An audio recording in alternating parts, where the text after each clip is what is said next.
Hello, everyone. My name is Ezra, otherwise known as E-Soup. Today, we are reading chapters 173 to 176 of Ballad of Sword and Wine. And we left on kind of a cliffhanger last time, and I'm so excited to find out what the heck is going on with Son of Gadal. I'm so like unimaginably excited for this stream. Like for some reason there have been other moments like this, but that was a moment where I really had the temptation of reading ahead, of like even glancing at the first page of the next chapter, and I was like, I can't do that. I can't do it. But I really had to talk myself down. Blue, that is a good question. I'm constantly asking myself this in these reading streams. How are we almost done with the volume already? Um, actually, I was just looking at like my calendar and mapping out like, okay, so uh we read something between volume 7 and 8 while we wait for volume 8 of this to come out, and like how long is that roughly going to take, and then how long is it going to take to finish this series, and then, you know, all that stuff. And I'm pretty sure that the timeline puts us at getting back into Case File right in October, which is perfect for Case File. But yeah, time flies. Oh my god. Um, the idea of like being done with this series is crazy. Um, Vase, how did I open this at 3, but when it let me play, you were already talking for like a minute? Did you get an advertisement before it?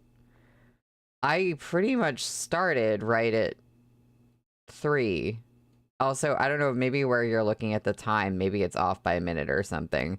But I know I looked at my clock on my computer and it said 3 o'clock.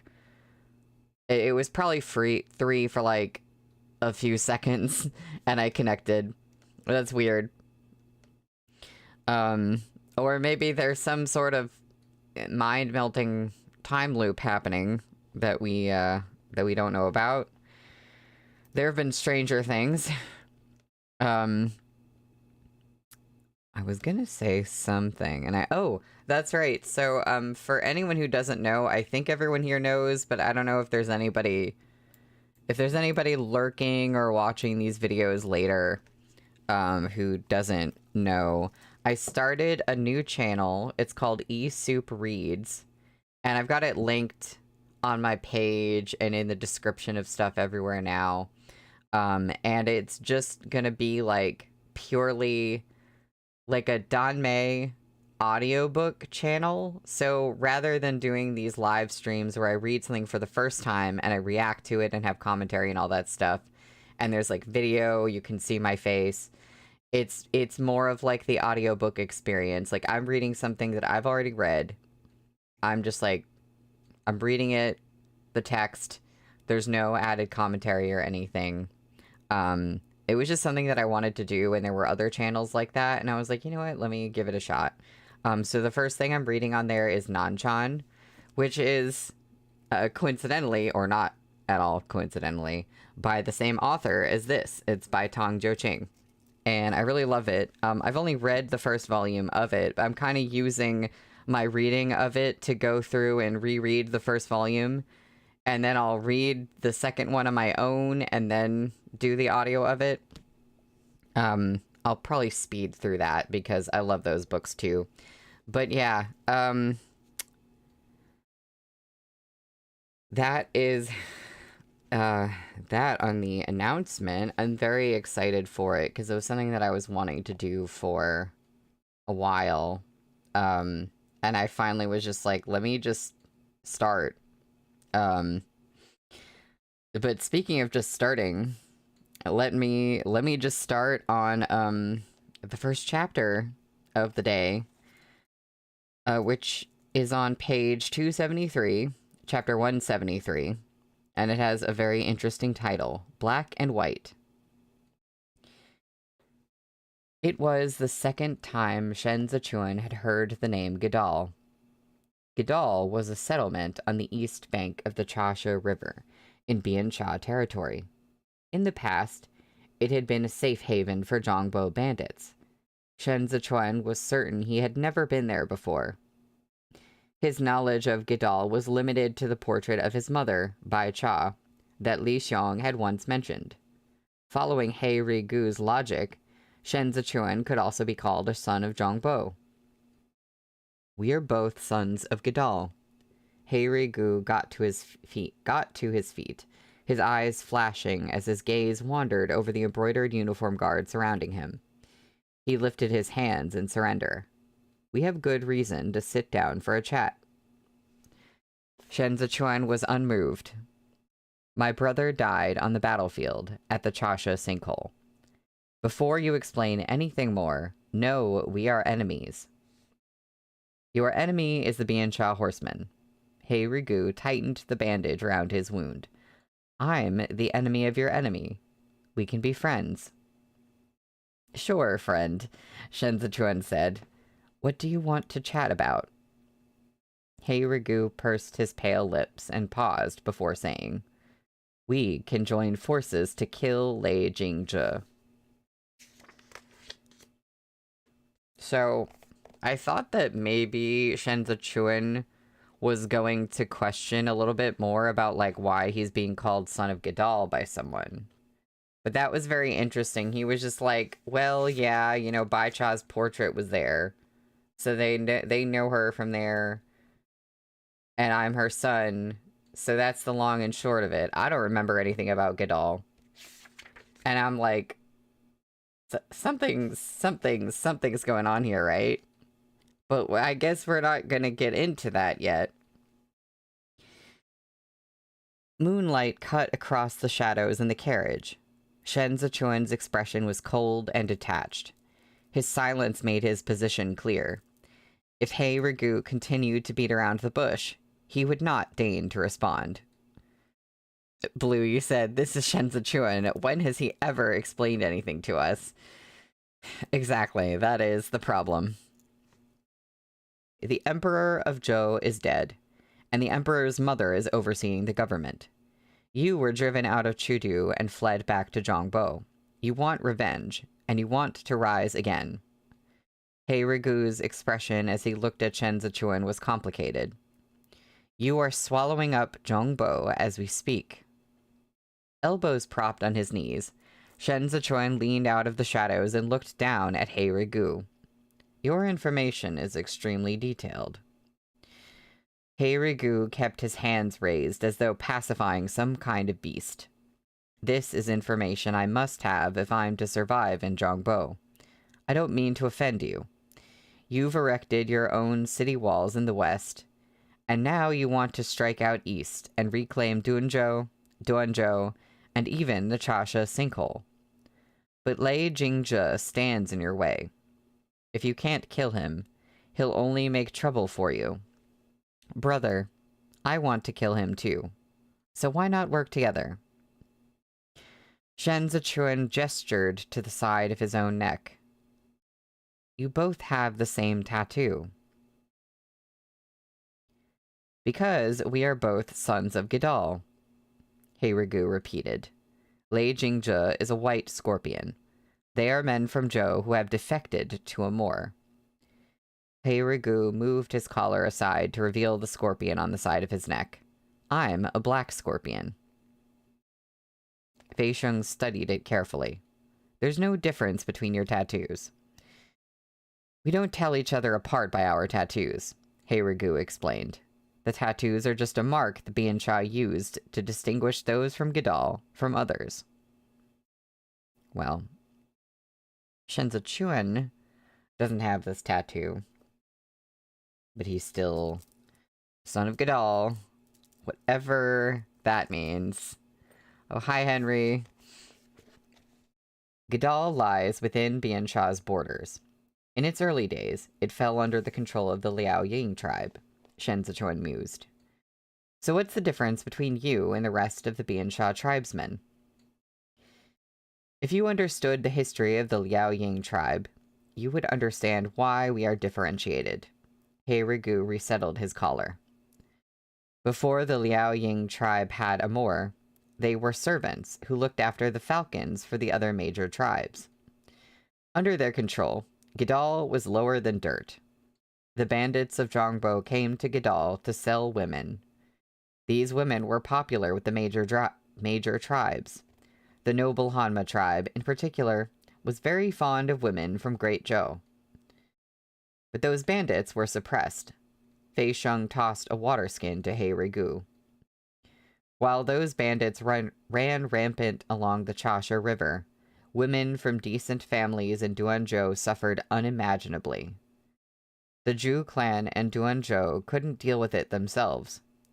They reported it to Shenwei and requested Duanzhou deploy troops to assist.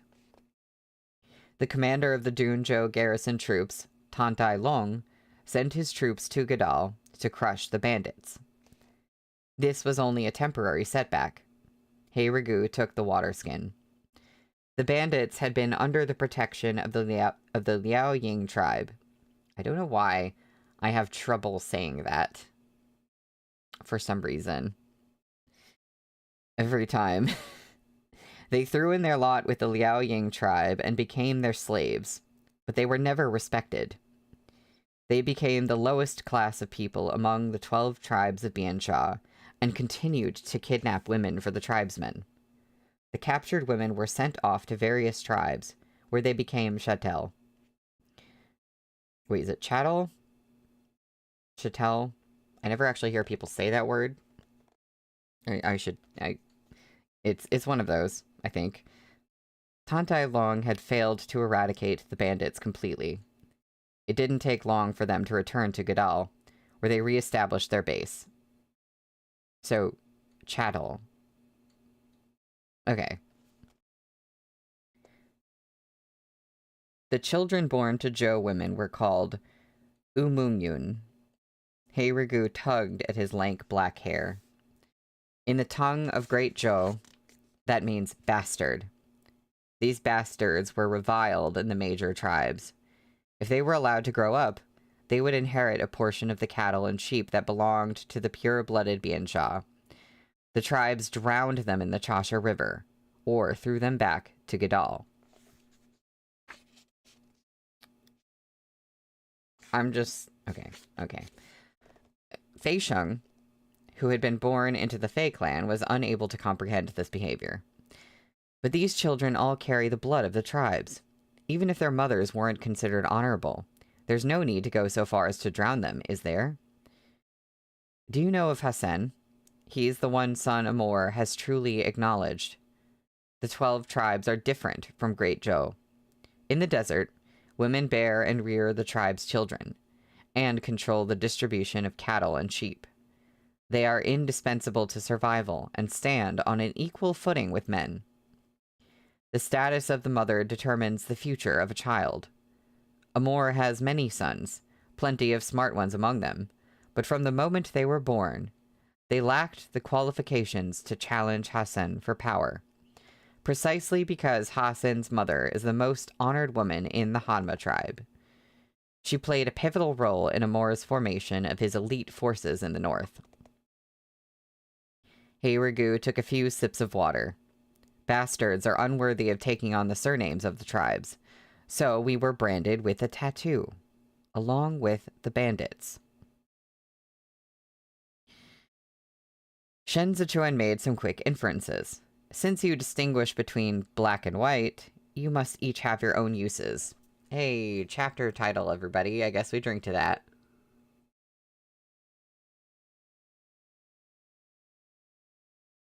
Yeah, Blue, I was thinking that too. Umungyun kind of sounds Korean, especially when I said it. I haven't been, like, the Biansha tribes names and any words that are, like, meant to be in their language, I have not. I've been doing my best, because I don't really know how they're supposed to be pronounced. I'm like, I can do the Chinese pronunciation, that's mostly fine, but anything else, I'm like, I don't know what this is. And I lost my place.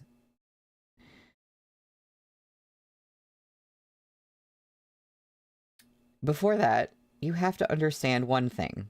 Scorpion is a form of address that only came about after Amor's rise to power. Before Amor's time, Gadal was just a place where the bastards scraped out a living. It was only after his rise that Gadal was truly put to use. White scorpions, who looked like the people of Great Joe, could infiltrate the empire. Hey Ragu screwed the water skin shut, and mimed walking across the air with 2 fingers.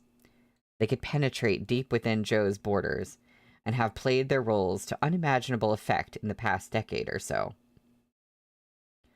It just occurred to me that, like, he's miming this, and how, like, accidentally cute that is of an image. I don't know why. But that was my thought.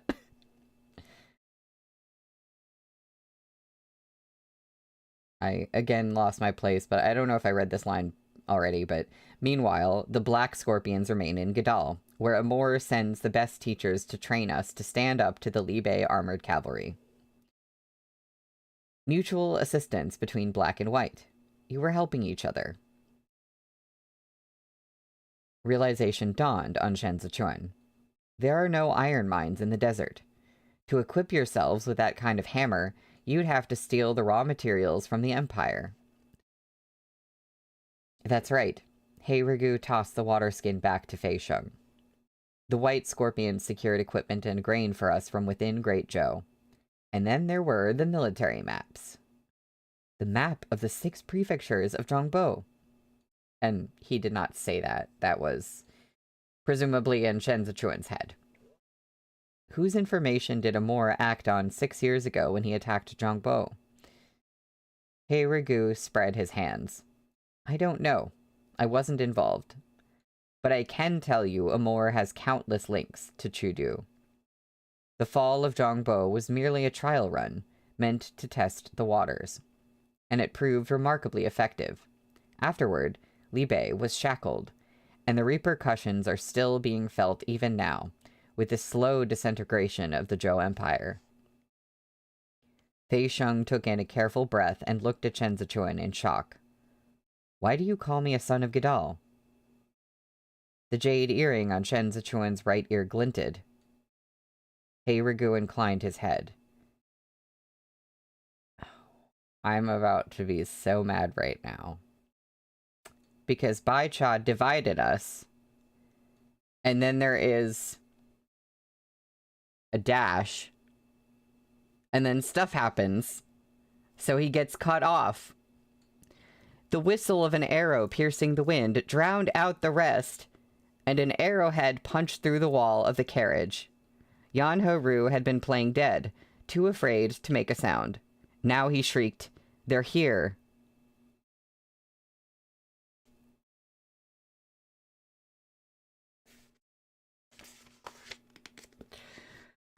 How dare? How dare? What did he say? I need to know right now. I don't care about what's happening. I need to know. Fei Sheng yanked the curtains down and called, "Mount your horses." The embroidered uniform guard fell into formation, and the carriage charged into the darkness. Yan Heru was thrown backward in his seat.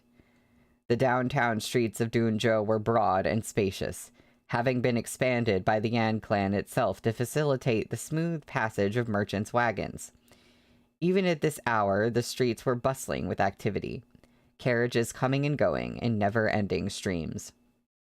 Yan Heru lurched this way and that as he pulled on his robes and snapped, "Head for the Prince of Jianqing's old manor. I tore down the old place and built a private manor there. There are over 100 guards in my compound." Fei Sheng promptly turned the horses around. The glazed tiles of the Prince of Jianqing's manor had long been torn down. After Shen Wei's self-immolation here, all that had been left was a dilapidated ruin. Yan Heru appreciated the property, so he had reconstructed the compound into a private manor modeled after those in Chudu. A tall tower with double-eaved roofs had been built within the walls. If one were to stand atop it, they would be treated to a panoramic view of Dunzhou. Fei Sheng surveyed the manor carefully before entering. He found Yan Heru's tastes rather strange. He had had a brick wall built along the outer perimeter, then knocked holes in that wall to install crossbows, with the mechanism connected to the parapet running around the top. The wall looked thick enough to withstand an assault from a catapult. I'm a businessman. I have to watch my back. There are plenty of wretches who would try something if they could. I cherish my life, so naturally I need a safe haven in Dunzhou. I couldn't sleep at night without an impregnable fortress.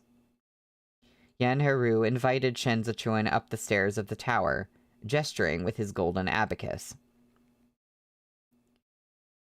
This place is known as Fuxian Peak. Yeah, because it's so tall you can practically touch the immortals. Your lordship, follow me upstairs. We can have a drink and enjoy ourselves. We'll watch that fool Lei Jingzhe lose it from frustration outside the walls. Fei Sheng couldn't stop himself from asking, Aren't you afraid he'll fight his way in and hack off your head? Yan Heru glanced back from atop the stairs and threw Fei Sheng a brilliant smile. What's there to fear? A real man isn't afraid of a scar or two. I guess my head could roll, but once I'm reincarnated, I'll be a hero again in 18 short years. His words were flippant, but it was true that he was unafraid. He was crucial to the business of too many merchants in Zhongbo. So many people depended on him for their livelihoods that, despite suffering such a massive humiliation tonight, Lei Jingzhe wouldn't dare kill him outright. Yan Heru still had Hezhou behind him. In reality, Lei Jingzhe's relentless pursuit was directed at He Rigu. The little brat was extremely crafty. Shen Zichuan had guessed the reason Lei Jingzhe and He Rigu were embroiled in such a fierce fight in Dunzhou was thanks to Yan Heru adding fuel to the fire. When his past support of Lei Changming had failed to reap rewards, it was only by leveraging his connections that Yan Heru retained control of the brokerage in Dunzhou. Had it been anyone else, this business would have been long gone. It made sense that he was apprehensive about Lei Jingzhe becoming too powerful here. He had secretly funded He Rigu's Black Scorpions, pitting them against Lei Jingzhe's faction until they both eventually had to rely on the Yan clan.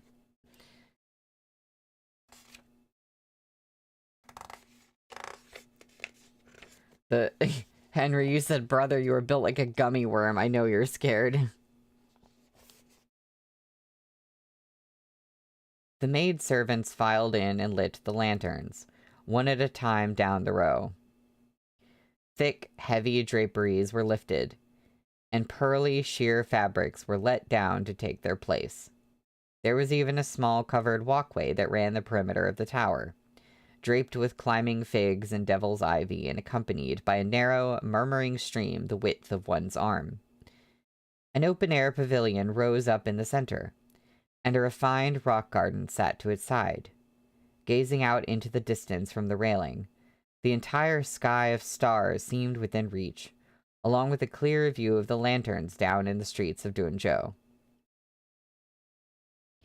This tower was built so you could climb up to this view, said Yan Heru when they reached the top.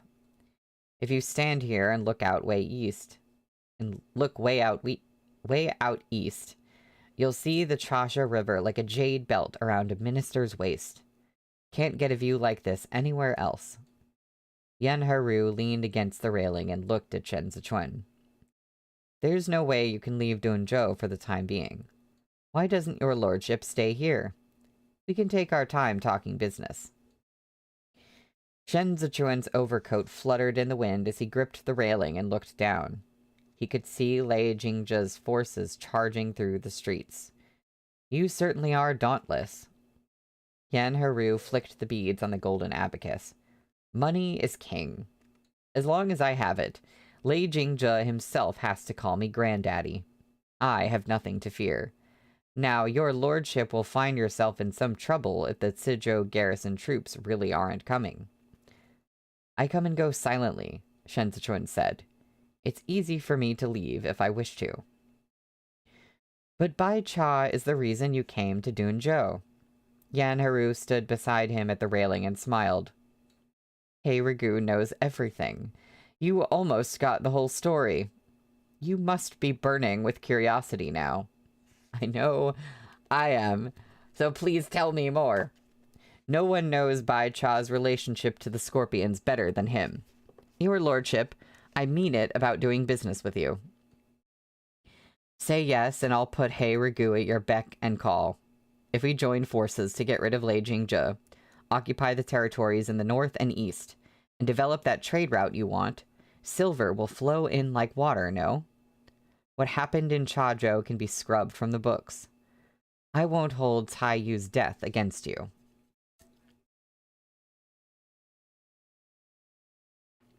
Henry, I saw that.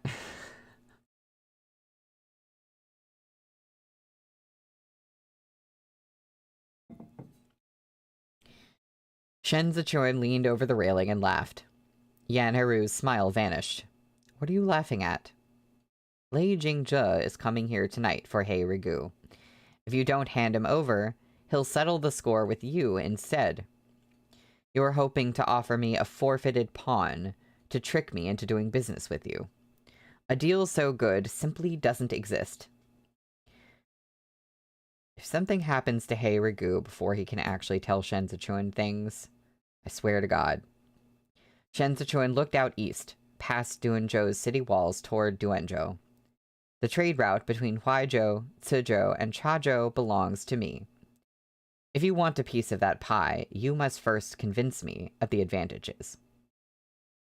Yan Haru fell silent as he faced the wide expanse of the night, then laughed again. Is your lordship still trying to pull the wool over my eyes? Now? Without your troops, you're a cornered dog. I won't hand He Rigu over, but I could hand you over. You plotted to butcher Lei Jingzhe tonight. Considering Lei Jingzhe's character, this will be a feud inked in blood. Even if he tolerates you momentarily for the sake of money, he will never forget this insult. What's more, you've already shown your hand. He Rigu. Shen Zichuan tilted his chin up slightly to catch the breeze. Even if Lei Jingzhe was willing to bury the hatchet with you, the 12 tribes of Biancha who back him will think differently. He Rigu was more than one man. He had brought along a group of scorpions similarly living a vagabond life in Zhongbo. These people hid themselves in every nook and cranny, and most of them had defected from Gadal. Yan Haru had provided them with financial assistance in order to keep Lei Jingzhe in check, but there was no doubt the 12 tribes of Biancha would settle this score. I, at least, won't die here tonight, Yan Haru said softly.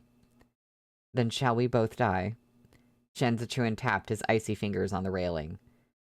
Hand me over to Lei Jingzhe now. I'll wait for you in the underworld.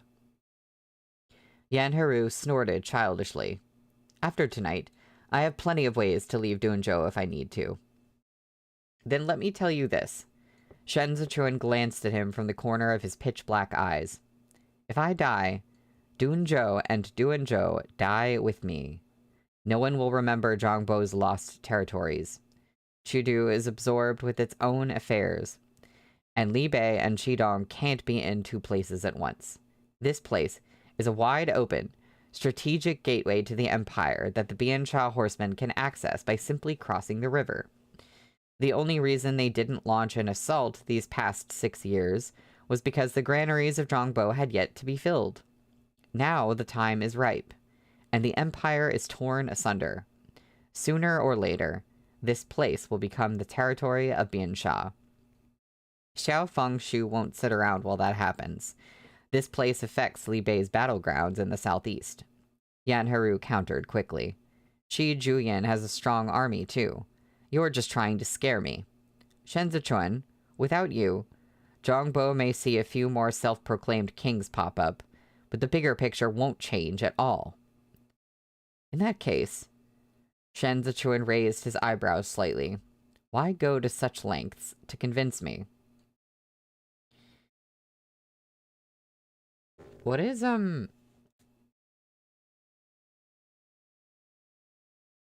Henry? Oh, Henry, oh my god. You're saying... You're... The chat is auto-translating some of your comments, because I saw the symbol before. I don't know what you said before, but there's a symbol for translation, and I was like, how did you type that? What is that? And then I scrolled over your comment, and it was just you saying, hey, Rigu. And it translated that to, hey, goat. I just want you to know that. I was so confused for a second. Shit. Yan Haru berated himself. To think he had let Shen Zichuan lead him by the nose. A thunderous rumble sounded beneath them. Yan Haru looked and couldn't help but freeze. Why are there so many people? Since setting foot in Dunzhou, I've been puzzled by a mystery. There's a perfectly good road leading right to Duanzhou. Why did Lei Jingzhe ignore what was right in front of him to take a longer route north? Then there was his efficient search of all the wares coming into the city.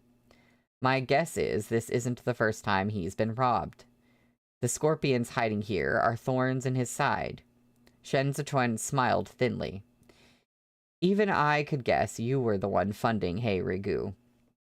Do you really think Lei Jingzhe couldn't? He came prepared this time. That invitation was indeed meant to lure a snake out of its hole. But the one who took the bait was you. Oh my goodness. The lanterns along the street toppled over as the pounding of hooves grew louder, announcing a cavalry with no end in sight, like a bank of dark clouds devouring the river of lights below. The troops Lei Jingzhe had brought with him had been hiding outside the city for the sole purpose of ending the mortal malady that was He Rigu once and for all. Like I said, if something happens to He Rigu before we can find out things, and if he's the only one who knows certain things, I'm going to be upset. Fei Sheng was first to spot the Sakura falcons cutting through the night sky. He walked a brisk circuit around the railing and realized those dark clouds were roiling across the entire city of Dunzhou. He doesn't dare kill me. Yan Haru grabbed his golden abacus, clutched it tight, and took several panicked steps backward. Huzhou. The covered, fortified head cart Lei Jingzhe had brought crashed into the front gates. Unable to withstand the impact, the iron latch of the door let out a shriek of protest. Horses snorted urgently, while circling Sakura falcons stirred up the blanket of clouds. The starry sky of earlier had dimmed, leaving behind only the wind, howling without cease. All the schemes in the world were useless in the face of a strong army. These iron hooves had had no qualms about trampling the heart of Zhongbo once before. Who could say they wouldn't do it again? That's the end of the chapter.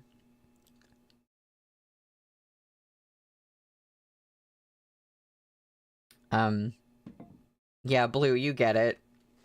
You get it.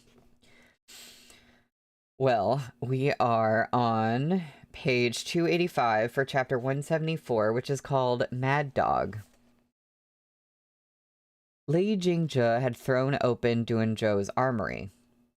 No matter how sturdily constructed this manor might be, it wouldn't stand up to a blow from a siege engine built for war. The crossbow bolts from its walls couldn't penetrate the shield of the head cart, and the door latch snapped from the impact of the crash. Before the crossbows could be reloaded for a second shot, the Biansha horsemen were inside. Fei Sheng stepped forward to take Shen Zichuan's elbow and said, "Urgent. Master, we should go out the back. Let's find a way to leave the city under cover of darkness." Lei Jingzhe wants to round up He Rigu and his people tonight. Shen Zichuan stood against the wind. He prepared meticulously for this. See how he's used such a massive force to besiege the city? He won't have left any openings. It's too late to think of leaving now. Knowing escape was impossible, Fei Sheng watched as the compound was surrounded. But he was well aware he had to risk his life to ensure Shen Zichuan remained safe and sound, so he gripped the hilt of his blade tighter and stood firm beside Shen Zichuan. The embroidered uniform guard behind him all looked somber, as if about to come face to face with a formidable foe. For a moment, the atmosphere was incredibly grim. The slim crescent of the moon was like a shining thread concealed among dark clouds. Can I read that again? Like, what? Like, what are we doing? I can't with Tong Jo Ching sometimes. Like, this writing. The slim crescent of the moon was like a shining thread concealed among dark clouds. The writing, the translation, everything. Heavy fog hung in the sky above them, bearing down. There was no stopping the destructive force that was in motion. Shen Zichuan was still leaning over the railing, letting his gaze roam over the lights of Duanzhou. It was the first time he had ever gotten a clear look at the city. Fei Sheng stood in silence. Together with the embroidered uniform guard, he kept his eyes on Shen Zichuan amid the deafening sounds of the melee below. Strangely, he was no longer nervous, even as he stared death in the eye. In the past, Fei Sheng had wanted to follow Xiao Qia because Xiao Qia had the magnetic spirit of a trailblazer. On the day he and Shen Zichuan had rebelled and fled Chudu, Fei Sheng had followed them willingly and wholeheartedly. But Xiao Qia had refused to accept him under his command, so he had no choice but to step back and work under Shen Zichuan instead. Shen Zichuan had no such magnetism. Debatable. He was a controversial figure, and his face made him the subject of gossip and criticism in Chudu. Shen Wei was a threshold across the floor. Many would rather stand outside and scrutinize him, as if whether he lived or died should be determined by their sprays of spittle. That's a line. When he'd left the Temple of Guilt, everyone had treated him as a noble clan blade that replaced Shen Wei, an imperial dog under the Empress Dowager's command. But subsequent events had far deviated from everyone's expectations. In that desperate struggle for power, he had quietly and steadily risen to the top. Before his detractors realized it, he was standing at the heart of the political storm. Shen Zichuan did not possess Xiao Qia's imposing air, nor his sturdy vitality, yet his slight back was a protective barrier whenever he stood at the head of the fray. Even when the storm raged and left a trail of destruction in its wake, all was dry, calm silence for those behind him, as long as he remained standing. Really quick, I wanted to look up the translator because I'm also curious. Oh, there's 3 translators. A Mixi is one of them, so it's Xia, Jia, or Jia, and a Mixi. A Mixi? I don't know. They did an incredible job, as well as, of course, Tong Jo Ching. Fei Sheng closed his eyes and cleared his mind of distraction. His heart was at ease. This sense of tranquility required no words of encouragement. He had abandoned Ji Lei and forsaken Han Chung, following whoever beckoned based on the opportunity they offered in the moment. All this time, he had been unable to understand the trust Chen Yang and Gu Jin placed in Xiao Qie. But as he stood in the lee of the wind behind Shen Zichuan and opened his eyes once again, he finally felt that trust. Everyone in the world wanted to be like Xiao Qie. But there could be no other like Shen Lanzhou. Horses charged through the broken doors beneath them, while dark clouds rolled overhead. Fei Sheng, who had spent his life currying favor for his own selfish gain, drew his blade and kicked over the wooden chair beside him, sending it crashing into the Biansha horseman racing up the stairway. He tore off a strip of his outer robe and wrapped the hilt of his saber to his hand, then snatched up a cup of wine on the table and said to the embroidered uniform guard members around him, "Tonight, even if the sky falls and the earth collapses, we must ensure Master remains safe and sound. Here we are, chatting and drinking, laughing even as we're surrounded by powerful enemies. This is a rare sight, and an honor we never had while serving the Emperor. Fei Sheng tipped the wine back, letting it trickle down and soak the front of his clothes. He smashed the bowl on the ground, then wiped his mouth and burst into wild laughter. This battle will make legends out of us. Brothers, time to make a name for ourselves. Xiao Chun's sabers slid from their sheaths as their booming laughter reverberated up through the clouds. Blood spattered across the stairs as more than a dozen of the embroidered uniform guard climbed over the railings and brandished their blades to cut down the Biansha horsemen swarming toward them with gathering force. Heads rolled down the cramped, narrow stairs. With every rise and fall of his blade, Fei Sheng targeted his opponent's necks without the slightest hesitation. Can someone remind me? Because I forget. But my memory of somebody with the name Fei is that I thought that Fei Sheng was the one who, like, didn't like Shen Zichuan at first. I don't know if it was... Maybe it wasn't him, maybe it was somebody else, but I remember there was a character that was, like, supposed to be under Shen Zichuan's command, and he was kind of, like, snippy or weird towards him. But, like, he had to do what Shen Zichuan said anyway. Was that Fei Sheng? Was that the same guy?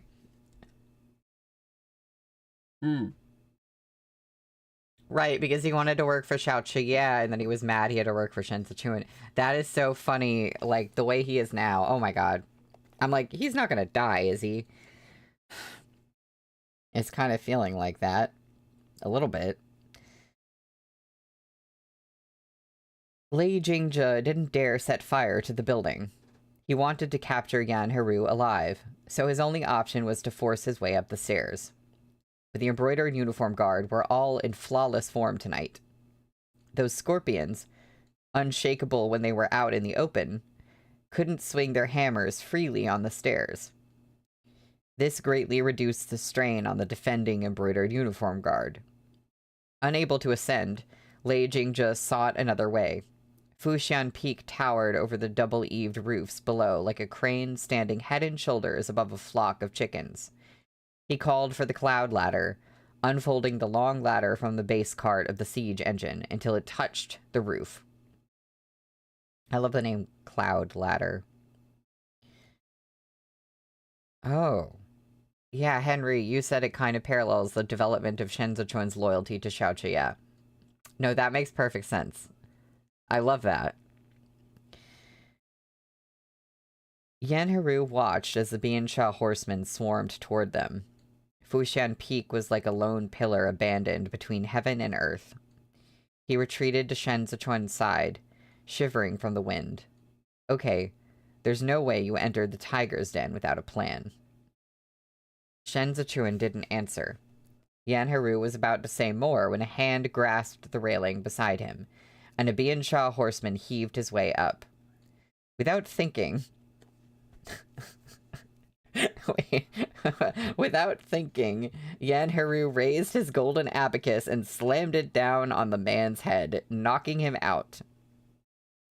But there were more men close behind, and they grabbed Yan Heru's abacus and held it in place before hoisting themselves up. Yan Heru lived by the maxim that as valuable as gold might be, life was more precious still. He promptly let go, abandoning the abacus. I mean, you have something in your hands. If you can use it as a weapon, why not? He scrambled several steps back before tripping over the small table and falling to the ground. His attacker was a tall, strapping man, and he looked like a mountain when he stood before Yan Heru. Seeing him lift his blade, Yan Heru screamed, "Your lordship, save me! My dear Guga, the price can be negotiated." A Sakur falcon swooped past. Before the cavalryman could bring the blade down, a figure materialized behind him. Hei Rigu leapt through the air, cutting the man down in one slash. He rolled as he landed and grabbed hold of Yan Heru. My dear Guga. Wait, what was the ship? Vase? He can't die because I ship him with Xiaoqi's guy whose name I can't remember. No, tell us who, tell us more. I know you can't remember his name. Tell us more about this person. They, I'm blanking right now. I can't remember who this could be. Oh, Gujin. Yes. They have some banter. I can't remember that right now, but yeah. I support any and all side ships in this book.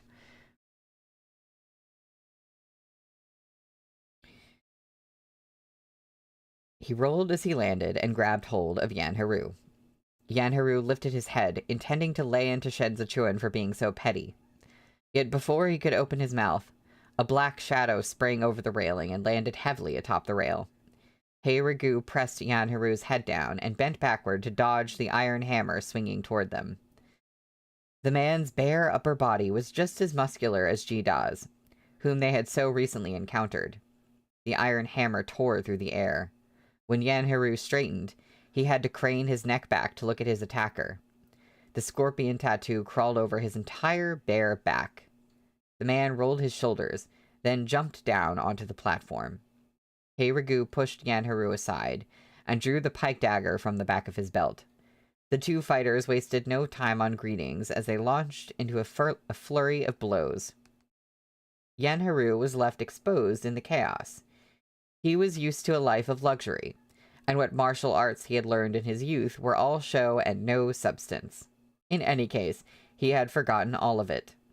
Fearing the sharp beaks of the soccer falcons overhead, Yan Haru crouched low and crawled away on all fours through any openings he could find in the mayhem. At last he managed to make his way to the edge of the fray, only to find a familiar figure squatting on the railing.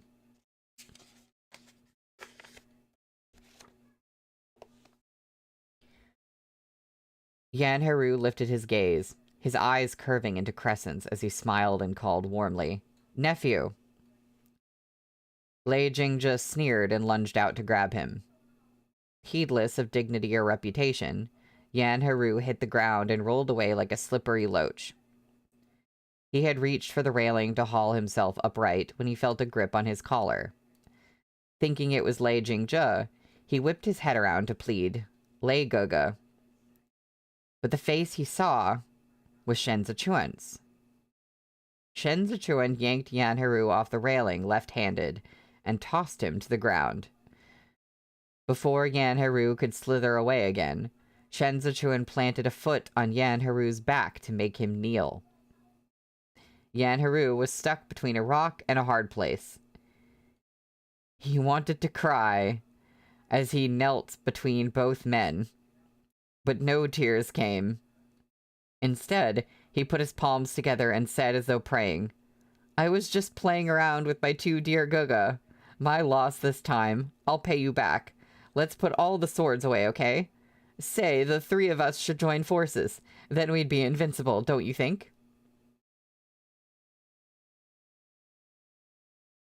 Now, I'm taking a moment to process what is going on between...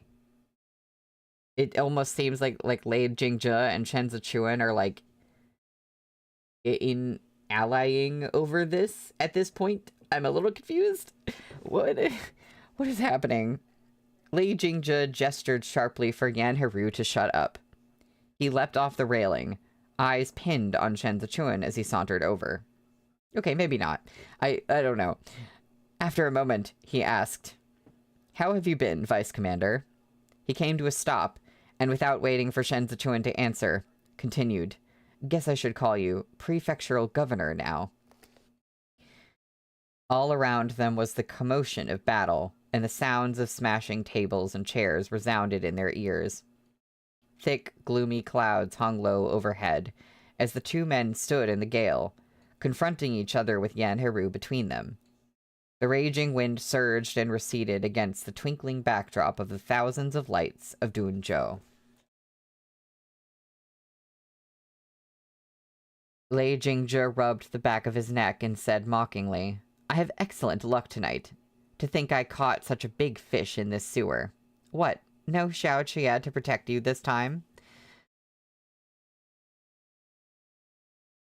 Shen Zichuan raised a finger to nudge his cloak off his shoulder and inclined his head with a smile. My husband is up to his neck in military affairs. He has no time for long journeys these days.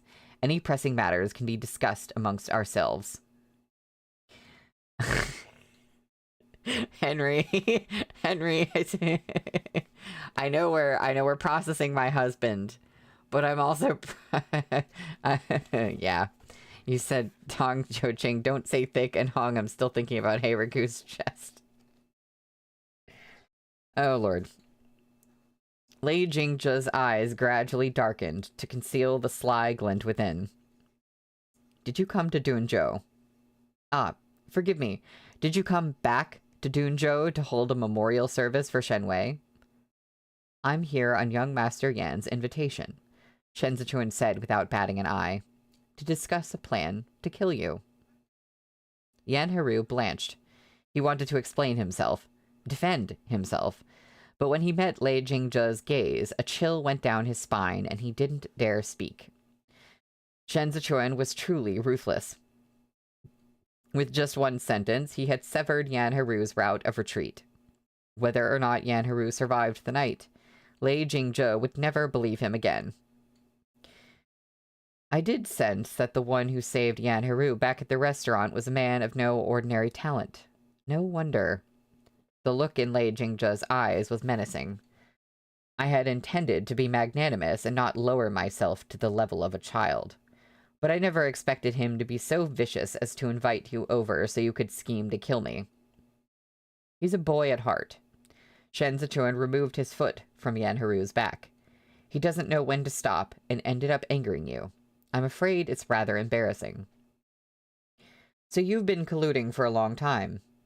As expected, Lei Jingzhe took the bait. No wonder I couldn't find the supply wagons.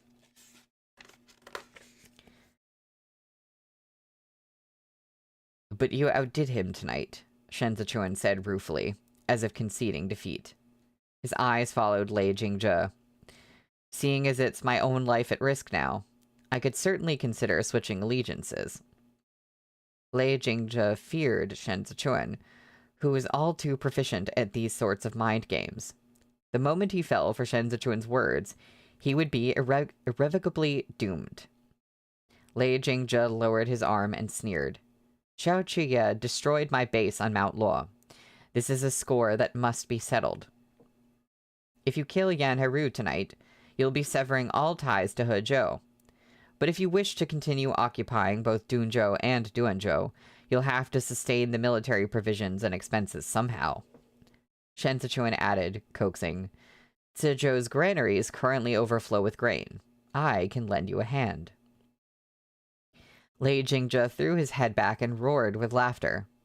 If you've been colluding with Yan Heru, then you must have seen Heiragu. You came to Duanzhou this time hoping to leverage Bai Cha's name to take in these traitors, right?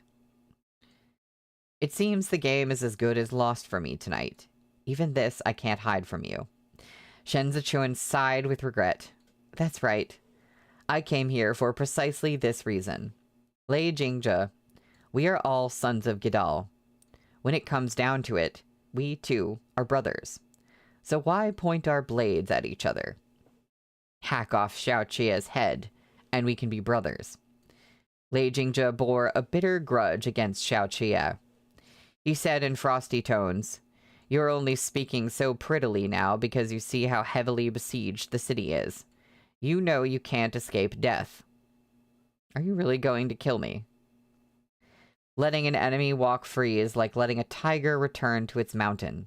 It only sets the stage for future trouble, Lei Jingzhe said. It took you 2 months to devour Cizhou and Chazhou and take Zhougui and Luomu under your command. I worried you would become the dominant power in Zhongbo in no time. Stronger the longer you lived. And that by then, it would be too hard to remove you. Oh, Blue, you said there's a mention of Gidal in Guardian as well? And Mount Law. I wonder... I can't remember what Gidal is in Guardian. Oh, and Psychine, Mount Law is a real place. Okay. Good to know. I know there's certain things that, like, there's certain very common, like, Chinese story elements that the first thing I really read them in, that I remembered at least, was Guardian. And afterwards, for a while, I would be like, oh, it's like that thing in Guardian. And I had to be like, no, it's just, it's Chinese mythology in general. And, like, Chinese, you know, mountains and locations and real things in general. It's not just Guardian. But no, everything happens in Guardian. Oh, it was a Gadal tribe. Okay, thank you, Blue. Sorry, I'm getting so distracted. I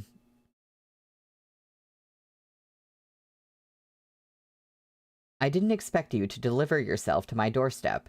No matter how you ply that silver tongue of yours, you'll die by my hand tonight. The wind caught in Shen Zichuan's sleeves, setting them billowing and revealing the delicate bones of his wrists. The bandage on his right hand was stark against the blue handkerchief gripped between his fingers. He covered his mouth and coughed as though he couldn't bear the cold on this tower.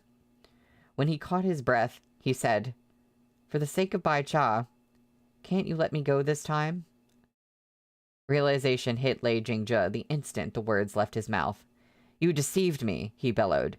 "You don't know anything about the scorpions." That's interesting.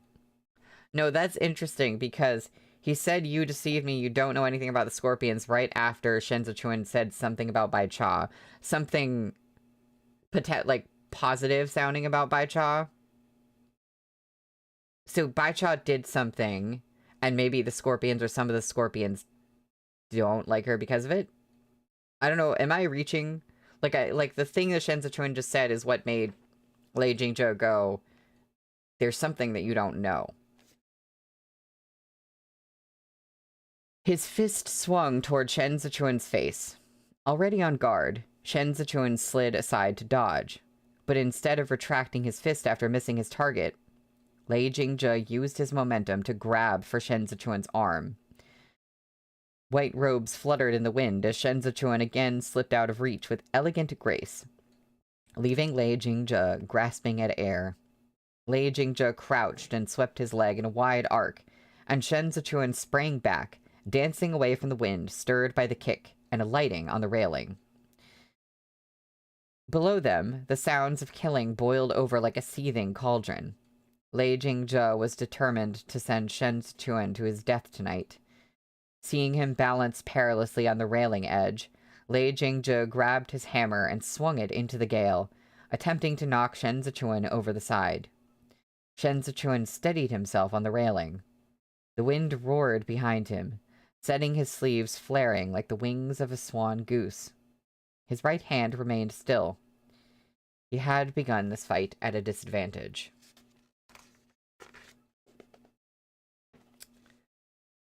Oh, Blue. You said Shen Zichuan doing this and dancing around Lei Jingjie after a Bai Cha mention has to be intentional. Yeah. Aiming to rattle him, Lei Jingjie spoke as he moved. "Well then, Shen Zichuan, don't you want to know what Bai Cha was to the scorpions? I'll tell you tonight." Is he gonna tell him? Okay, please somebody tell Shen Zichuan before they die. I need that to happen, even if it's the bad guy. He soared into the air and landed on the railing as well, matching his every step as he attempted to crowd Shen Zichuan toward the edge. Bai Cha was a Duanzhou brothel whore who worked for the Liao Ying tribe. She was a dog Amor planted beside Shen Wei, the needle Bian Sha hid in Zhongbo.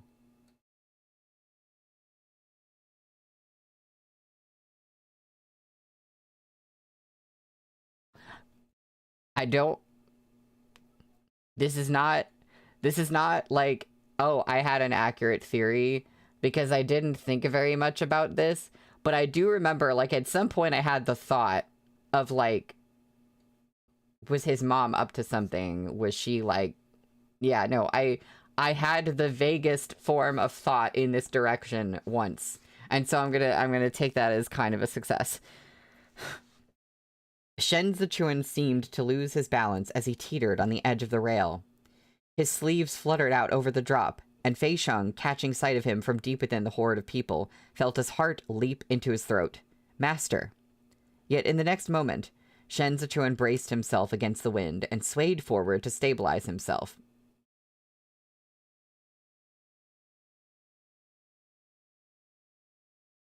Lei Jingzhe struck out, forcing Shen Zichuan to skip back to evade his blows. Don't you find yourself wretched? Being born Shen Wei's son caused you so much suffering. Let me pull you out of this abyss of misery. Shen Zichuan, you're a bastard child of Bian Sha. In Gadal, Bai Cha was a cheap whore. A blow struck the side of Lei Jingzhe's neck with such force he nearly bit off his tongue. He lurched a few steps back and steadied himself on that high railing, then turned and spat blood off the tower from the strike Shen Zichuan had dealt him. Shen Zichuan had his left hand lifted in a ready stance, his eyes like chips of ice. His face looked particularly pale under the tenuous veil of moonlight, as if he was a cold piece of jade, devoid of blood. Slowly, he said, watch your tongue. Lei Jingzhe threw his hammer aside and stepped back again, putting more distance between them. Every word I speak is the truth. He continued in a low voice, his gaze almost sympathetic. You truly are the world's most pitiful child. Do you know how Bai Cha died? When Shen Wei found out who she was working for, he strangled her to death with his bare hands. You're a child born from mutual abhorrence. Why would Shen Wei raise you? When you crawled your way out of the Chasha sinkhole and returned to Zhongbo after experiencing all that hatred and sorrow, did you think you were taking back your homeland? He laughed and said cruelly, you must have thought it so incredibly touching, but you didn't expect this, did you? No one will accept you for what you are.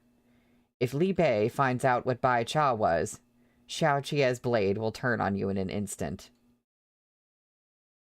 LOL. LMAO even.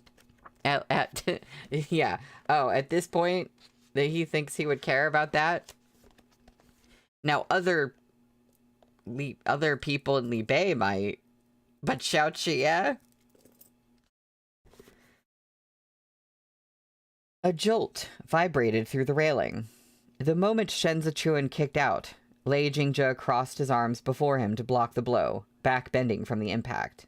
Watching them locked in fierce combat, Yan Haru didn't dare remain so close and scurried to the other end of the platform. Lei Jingzhe could barely fend off Shen Zichuan's attacks. As he jumped back to evade, he scraped against a wooden garden lattice, knocking it into the glazed lamps nearby. Hungry flames pounced onto the rich woolen carpet, setting it ablaze in the blink of an eye. Lei Jingzhe was sure Shen Zichuan had lost his last measure of control. As they struggled on the railing, the flames behind them roared higher. Bathed in blood from the battle, Fei Sheng leapt out of the crowded stairway and shouted, Master, the tower's on fire. We have to go. Lei Jingzhe felt a gust of wind at his back and used what remained of his strength to dodge the embroidered uniform guard's blades. Dunzhou will become mine tonight. Fight all you want. You won't leave here alive.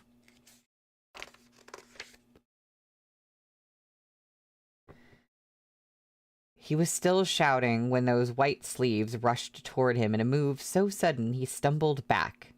Shen Zichuan grabbed Lei Jingzhe by the collar. In that heart-stopping moment, Lei Jingzhe got a clear look at Shen Zichuan's face. Before even Fei Sheng could react, there was the sound of fabric tearing. And in a flash, a swan-like white figure plunged over the side of the railing with Lei Jingzhe. What? Fei Sheng was mad with terror as he grabbed for them with the lightning-quick reach, but his hand merely brushed the hem of Lei Jingzhe's clothes. Panic-stricken, he cried in a cracking voice, Master! The instant Lei Jingzhe went over the edge, he realized Shen Zichuan was gambling his life to kill him. His hand shot out, grasping at air to stop his fall, as his back slammed into the upturned eaves of Fushan Peak. When a corner of the eaves broke off under him, he grabbed onto a jagged ledge and hung on, feet kicking in the empty air. The blazing flames looked like they were engulfing the world, and despite himself, Lei Jingzhe broke out in a sweat. He didn't dare hesitate. Hand already burning with pain, he attempted to swing himself up over the damaged eaves and onto the protruding tiles. But Shen Zichuan had already climbed up from the other side. He stomped on Lei Jingzhe's raised hand, and several tiles tumbled off and smashed to pieces on the ground far below. Shaken, Lei Jingzhe spat blood into the wind. Fuck. Shen Zichuan looked down at Lei Jingzhe, his tattered sleeves revealing his bandaged right hand, silhouetted by the towering flames behind him. He removed the bandage and tossed aside the steel brace secured with it, then clenched his 5 pale fingers into a fist to test his strength. Boy, Xiaoqia, if he saw that right now, he would be so mad. Why would you do that? Why would you do that? Also, you just toss it aside. Like, are you going to get it back? Are you going to get them to make another splint brace for you? Seriously? Lei Jingzhe's fingers ached from the stomping. He had pulled a muscle in his arm earlier, and right now, he was hanging on for dear life, his feet stepping on empty air. As he clung to the crumbling eaves with all his might, he saw that steel brace tumble down before his eyes. Even if you kill me here, you won't survive this. Lei Jingzhe looked up and squeezed out a laugh. You're pitiful. You've been molded into a monster. After tonight, Zhongbo will become your nightmare. You'll toss and turn night after night. You'll be on tenterhooks day after day. The land beneath your feet. Shen Zichuan crouched down. The red light of the flames swept away all his gloomy pallor, replacing it with an alluring and bloodthirsty ruthlessness. He laughed softly. How very naive. Lei Jingzhe's throat bobbed. He didn't understand how Shen Zichuan could. A strained gasp escaped him as Shen Zichuan's right hand shot out and clutched his throat. Never had he imagined the seemingly frail and sickly Shen Zichuan would have such strength. Sir, that's your right hand that you broke, isn't it? What are you doing? What are you doing? Can you use your left hand for this? Shen Zichuan tightened his grip, using Lei Jingzhe's momentum as he tried to push himself up to haul him closer. As he watched Lei Jingzhe's face flush red, he said, low-voiced, Lei Jingzhe, you must be joking.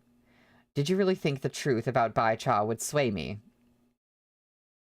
Unable to breathe, Lei Jingzhe's eyes darted back and forth as fear swallowed him up.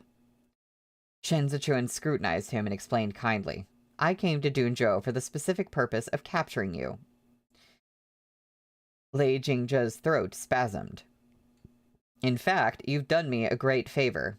Shen Zichuan shifted his gaze to look over Dunzhou. I wanted both Dunzhou and Duanzhou, but I couldn't make a move for fear of Qi Juyan. I had to use King Yi of Fanzhou as a shield. You could have lived a little longer if you hadn't brought the men you did this time. I might have had to wait a year, 2 years, even longer for the right opportunity. But you brought the Biansha horsemen. Behind them, sparks crackled and sputtered. Now I have good reason to deploy troops to Dunzhou. Shen Zichuan swung his gaze back to Lei Jingzhe's face. Thank you for chatting with me so long, so I could buy some time for the Cizhou garrison troops. Lei Jingzhe looked up at him in disbelief. How could Shen Zichuan have predicted his moves with such precision? He'd anticipated every step Lei Jingzhe would take. He raised his head, the world before him already a blur, and gasped. You scorpion. It doesn't matter who my parents are. Shen Zichuan leaned in and whispered into his ear. I am Shen Zichuan. Whether what you said is the truth or a lie makes no difference to me at all. Hold on, this is a banger line. I need to say it with a straight face, and I can't. I am my own nightmare. What land beneath his feet? Zhongbo couldn't tie Shen Zichuan down. He was not nearly as attached to his roots as Xiao Qie was. Since the day he fell into the Chasha sinkhole, he'd become a man without a home. He had severed whatever attachment he had toward this land. He could never gallop under the sunlight in the grasslands. His wings were born from the darkness of night. If Xiao Qie was the Hongyan Mountains, then Shen Zichuan was the frigid wind coursing through the hills and valleys of Zhongbo. Shenwei, Bai Cha. He didn't care about them in the least. The two fingers on his right hand made a bone-breaking noise of protest, but Shen Zichuan could no longer feel the pain. He gripped Lei Jingzhe's throat just as he had Ji Lei's 1 year ago. This brutal, familiar move told himself as much as anyone else that he was no longer trapped under the control of others. Perhaps Lei Jingzhe was right. All those years of suffering and hatred had molded him into a monster. That night, the night Qi Huilian had died in that heavy downpour, Shen Zichuan had forsaken all the obsolete conventions and constrictions that bound him. He would no longer be anyone's prisoner. He loved Xiao Qie, and he still had Jigong. He couldn't imagine a day when Xiao Qie and Jigong would become a thing of the past, transformed into a pain he had no remedy for. He had had enough of enduring in silence. He was sick of being chained. He desired not merely to tear apart the world, but every shackle the past had ever imposed on him. Lei Jingzhe felt his grip weakening. Summoning the last of his strength, he lurched up to grab Shen Zichuan's arm, and it was at this moment he remembered the rumors out of Chudu. Mad. Mad. Lei Jingzhe squeezed the words out. The angry flames stretched upward like a fiery dragon, roaring along the double-eaved roofs of the tower. The building let out a series of dangerous shrieks. Wood buckled with a thunderous crash, and the tiles below their feet shattered and slid off. Fushan Peak, the soaring pavilion Yan Heru had spent a fortune constructing, was on the verge of collapse. The damaged eaves cracked and split, as if the roof could no longer bear their weight. Shen Zichuan stood amid this chaos, yet all he saw was the abyss in his dream. He had stood so long at the brink of that abyss without taking the final step forward. He didn't know what kind of change that final step would bring. Distantly, he heard the thunder of hooves. It was the wind of Li Bei. There's art on the next page. I'm not ready for what it is. I don't know what it is. I'm not ready. Oh. Oh, okay. Yeah, we're gonna look at that in a second. Shen Zichuan let go.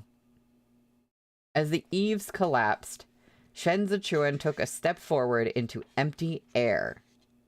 His white robes fluttered as he plunged down like a bird with its wings folded. The wind swept past his ears. He felt as if he was in a dream. Oh god! Oh, I saw the last word of the chapter. I need to figure out a way to not do that. I don't know how to avoid doing that. Okay. Still, stagnant waters lay at the bottom of the abyss, and it was into these Shen Zichuan fell, stirring up ripples as he landed. But the sound of breathing in his ear was so intense. A vital force dispelled the darkness as strong arms wrapped around him. In that split second, the lifeless waters seemed to brush off their extraneous dust and take new shape, becoming a familiar chest, a beloved embrace. Xiao Qie had caught him. Okay, that's amazing. What would you have done if he wasn't there to catch you? I don't really understand. That's a far drop, isn't it? Like, was there water he was falling into. Like, I don't really understand what his thought process was.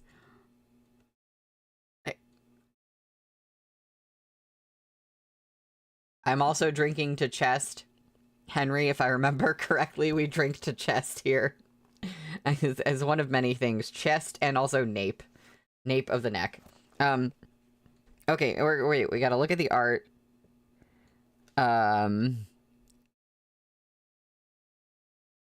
Where's my window? There we go. Just him jumping off with his fluttery robes. And how high he is. As in how high up. I'm like, Shen-Sichuan, what are you doing? Wait, you can see Tsa on? Wait, which one is he? I would assume he'd be close to the front part. But which one is he? They're like in the dark part. Wait, we see him in the dark part. Huh? I'm gonna have to... I'll ask for help on that later, because I can't find it. Okay. I don't know where he is, but, we're overdue for me to, take a break. Oh, he's standing with his arms up. Oh, wait, no. No, I think I see him. He's actually the figure facing Shen-Sichuan that's like the closest to him. I think, is that him? Oh, wait, you can't see that very well. Is that him there where I'm pointing? This is so tiny. Okay. Anyway, I'm overdue for a break. I'm very intrigued by the name of the next chapter. When we come back, we will be reading chapter 175, which is called Kitten. Like Yao and Yu's kitten? Yao and Yu's kitten? I'm getting names all messed up. Hold me closer, tiny eye. Yeah. Okay. Alright, I will be right back. See y'all in about 10 minutes.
Hello, I'm back. Henry, I just saw you saying how much you missed the QJJ music. I know, when we go back to, I don't know, it was hard for me to find music that I was like, yes, this matches the vibe of Case File. It's a lot easier to do it for something like QJJ. I mean, it doesn't exactly match the vibe, but like at least just being like calming lo-fi music, it was like, yeah, this is fine. Also, I think y'all were talking about Hayu meeting characters from QJJ and how they would hate each other.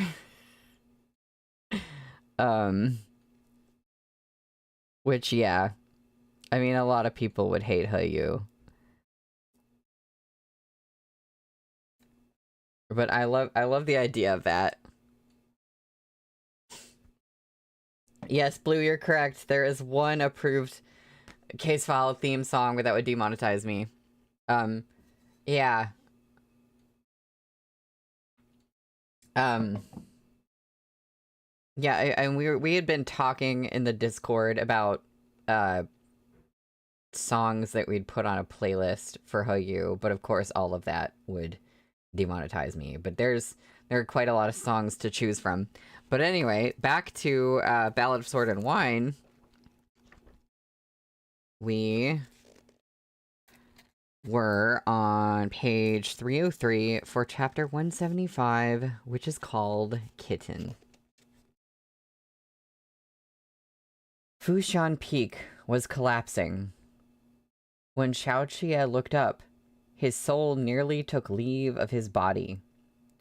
He grabbed hold of the eaves with one hand and stepped on someone's head to clamber up the double-eaved roof, then ran as fast as his life was worth. He caught Chen Zichuan in his arms in a flying leap, the impact knocking him off course. Xiaoqie immediately curled around Chen Zichuan to shield him as his back struck the roof ridge, sending more tiles toppling off. Okay, this was not a clean and neat jumping into his arms while he's on the ground. Oh no, Vase, you tried to run your coffee maker and air fryer at the same circuit and blew out the circuit. Ugh. Like, it just shut off, right? Or did you actually blow it out?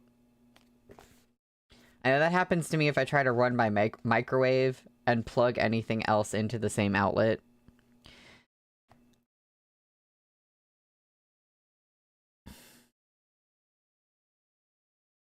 Chen Yong reined in his horse and pointed his whip toward the roof. Lao Hu, get them! Xiao Jie panted heavily and pushed himself up on sore arms. Sweat trickled along his neck. As falling beams and tiles went crashing past them, he brushed the hair on Chen Zichuan's cheek aside with trembling fingers and verified that Chen Zichuan was still breathing weakly. He bit out a muffled curse and held Shen Zichuan so tightly he coughed amid the smoke and dust. Tantai Hu had followed close behind Xiao Jie all the way to the base of the tower. Now he released Snowcrest's reins and shouted, Master! Xiao Jie stepped over the tiles and leapt down. Gu Jin reached out to help, but Xiao Jie raised an arm to block him, unwilling to hand Shen Zichuan over to anyone. After mounting his horse, Xiao Jie took his cloak from Chen Yong and covered Shen Zichuan with it. The contours of Xiao Jie's profile were cold and dark. He patted Tantai Hu on the back with his free hand, making Tantai Hu straighten up, then said flatly, This was your elder brother's battlefield. Tantai Hu wiped at the blood on his cheek in silence. Eyes grave and solemn, Xiao Jie said, Tantai Hu, time to go home. The Prince of Jianqing's manor was once again burning, about to be razed to the ground. The crackle of flames accompanied the sound of slaughter as the fire blazed until dawn. The darkening blood on the downtown streets of Dunzhou had converged into a trickling stream. All this while, the commoners had hidden themselves in their homes, not daring to peek through the windows. In the morning, the Zizhou garrison troops and imperial army began to clean up the site of the battle, dragging the corpses to an open, flat area to be disposed of at a later time. Tantai Hu, having just returned from the remains of the manor, was presently having his meal. Without even stopping to wash his face, he squatted beside the guards on the veranda to wolf down his food. Chen Yong had called for the chef from one of the Yan clan's pleasure houses to prepare meals for the soldiers. They were famished after marching through the night and fighting until the break of day. Street fights really are the most satisfying. Tantai Hu wiped his mouth. Field operations are satisfying too, but not nearly as thrilling. Master had the foresight. Gu Jin bit into a steamed bun before continuing, to avoid equipping the Imperial Army with armor. Otherwise, we would have gotten the worst of those hammers last night. The curtains in the main hall remained down while their masters rested inside. Chen Yong couldn't help but fret. Clutching at the register of names, he questioned Ding Tao. How could you let Gongzi go up that tower? Why weren't you with him? Ding Tao hung his head, not daring to speak. Fei Sheng and several others had hastily bandaged their wounds, and their upper garments hung open as they knelt in the courtyard and waited for their reprimand. Even so, the embroidered uniform guard had put up a beautiful defense last night. Lei Jingzhe's troops had never made it up the stairs. 2 of their own had died. But it was as Fei Sheng had proclaimed. They had made a name for themselves with this battle. Oh hey, that's right, I was worried, we were worried, some of us were worried that Fei Sheng was gonna die, but he is A-okay. That's good. No one could belittle them in the future. They had real capabilities and could hold their heads high even before the guards from Li Bei, for they were no less ferocious. Kong Ling stood in the hall and waited deferentially off to one side. Hearing the light clinks of porcelain within, he knew Xiao Jie was feeding Shen Zichuan medicine. After a spell, the maidservant came out with the empty bowl and curtsied to Kong Ling before leaving the room. Xiao Jie lifted the curtain and stepped out. Wiping his hands with a handkerchief, he said to Kong Ling, It's nothing serious. He hurt his hand. Last time it was his left hand, and now it's his right. At least he's taking turns to injure them. He'll be the death of me someday. Kongling remained unruffled as he listened with his head lowered. He knew these words were not meant for him. The inner chamber was not soundproof. Xiao Qia's off-handed tone made the man lying within turn over soundlessly in his bed. You said, oh, he's mad. Good. Xiao Qia set the handkerchief down, then stepped aside and gestured for Kongling to enter. Once Kongling lifted the curtains and went in, Xiao Qia strode out the door to stand under the eaves, whistling to the guards. Tell Gujin to dispose of the corpses by tonight at the latest. Get any cleaning supplies you need from the Yan clan. Xiao Qia cast a glance at the sky. I noticed last night all the public ditches in Dunzhou are clogged. The weather is cooler in autumn, but it's still too easy for an epidemic to start if there's standing water. Keep an eye on it. I like how he's like, we can't have another one of those ditch situations. We're not having that again. Dunzhou had no prefectural yamen to manage its affairs, and its network of public ditches was a neglected mess. Great. Not again. Plenty of people had built their houses over the ditches, and the blockage was far worse than it had been in Chudu. Great. This was the reason blood had pooled into puddles on the streets this morning. Autumn was not as hot as summer, but it was dry. Last night, the fire had spread so far, partially because the houses in the residential district were all clustered together, eaves against eaves. While Xiao Qia stood in the doorway giving instructions, Shen Zichuan was discussing official business with Kongling in the inner chamber. Kongling sat on the small chair beside the bed. As soon as Zizhou received the governor's letter, we started preparing the garrison troops. Yuan Zhuo wanted them to leave the city immediately and head east to wait for the Imperial Army at the boundary just below border camp. He said if the Imperial Army came, they could head south together. If not, they should remain there and wait. At this point, he smiled. I initially objected because your lordship had instructed us in your letter not to act without orders. It's a good thing Yuan Zhuo insisted. Shen Zichuan reclined against the pillow and read the letter Kongling had brought. Yuan Zhuo understood my intent. Too injured to write, Shen Zichuan had been forced to dictate his letters on the road. At the time, there had been captured bandits lingering around the carriage, many of them former subordinates of Liu Er, who had himself been Lei Jingzhe's messenger. Shen Zichuan couldn't trust any of these people. Thus, when he had dictated his command to Zizhou, he had said, "Do not act without orders," then followed it immediately with the order to head for Dunzhou. He had been playing with words here, and Yao Wenyu had seen his aim instantly. The governor is circumspect and far-sighted, said Kongling. When Zizhou's advisors were discussing Dunzhou a few days back, we had assumed we wouldn't come until after spring next year. Who would have expected your lordship to have already devised such a strategy? Kongling said. It was a coincidence this time. Shen Zichuan was clear-headed. When I seized those supply wagons, all I knew was that there were 400 scorpions hiding in Dunzhou.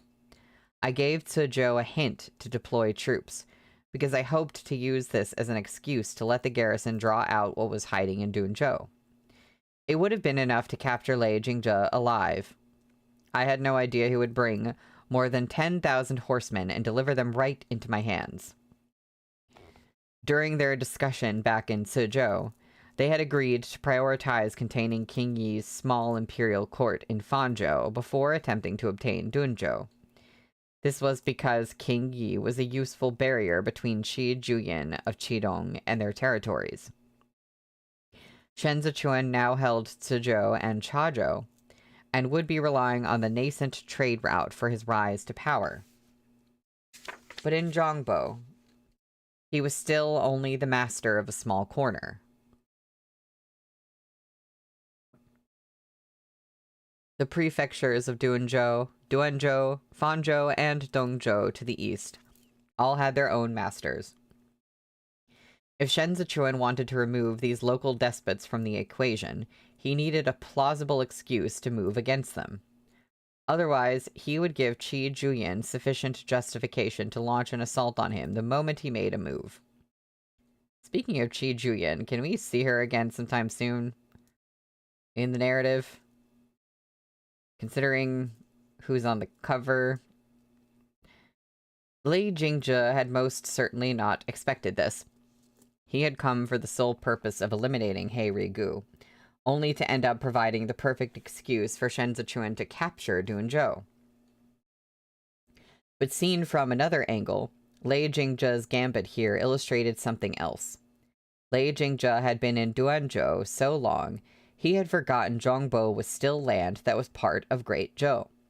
He had brazenly led 10,000 cavalrymen deep into Duanzhou. He thought nothing of King Yi of Fanzhou and Dongzhou, and even less of Shen Zichuan of Sizhou. Kongling still had more to report, but he paused when he heard the wind starting to rise outside the window. In no time at all, it had started to drizzle. He hurriedly rose and closed the window for Shen Zichuan before continuing. This trip has been too dangerous for the governor. There are some words that should more properly be conveyed to you by Yuan Zhuo himself, but it's inconvenient for him to travel long distances, so I shall be so bold as to speak them on his behalf. Shen Zichuan seemed to anticipate what Kongling was going to say. He set the letter down on the blanket and gave him his full attention. Kongling took 2 steps forward. As they say, a wise man does not put himself in harm's way. For your lordship to repeatedly place yourself in danger is simply not appropriate. The reconstruction of Suzhou is still in its infancy, and the registration of Chazhou's citizens has not yet been completed. Li Bei's trade market, too, has yet to begin. The governor is the head of this household. By taking such risks, you are making all the loyal men behind you worry. His point could not be any clearer. Now that Shen Zichuan was the prefectural governor, he held in his hands the lifeblood of Sizhou and Chazhou, and brought with him the tiger that was Li Bei, crouching behind him. It was not enough to simply embark on a great undertaking. One must see it through.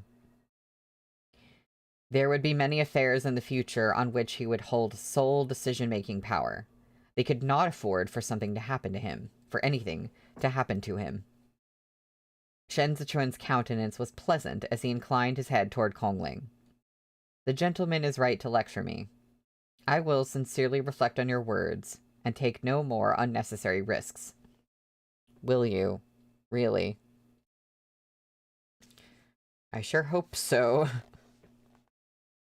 After Kongling had taken his leave, Shen Zichuan folded the letter and placed it on the small table at the head of the bed. His right hand had been bandaged again. Good, thank you. His 2 fingers had been bent out of alignment from the pressure he had inflicted on them, and when the physician had set them again earlier, Shen Zichuan had sweated with pain. Even now, they still ached.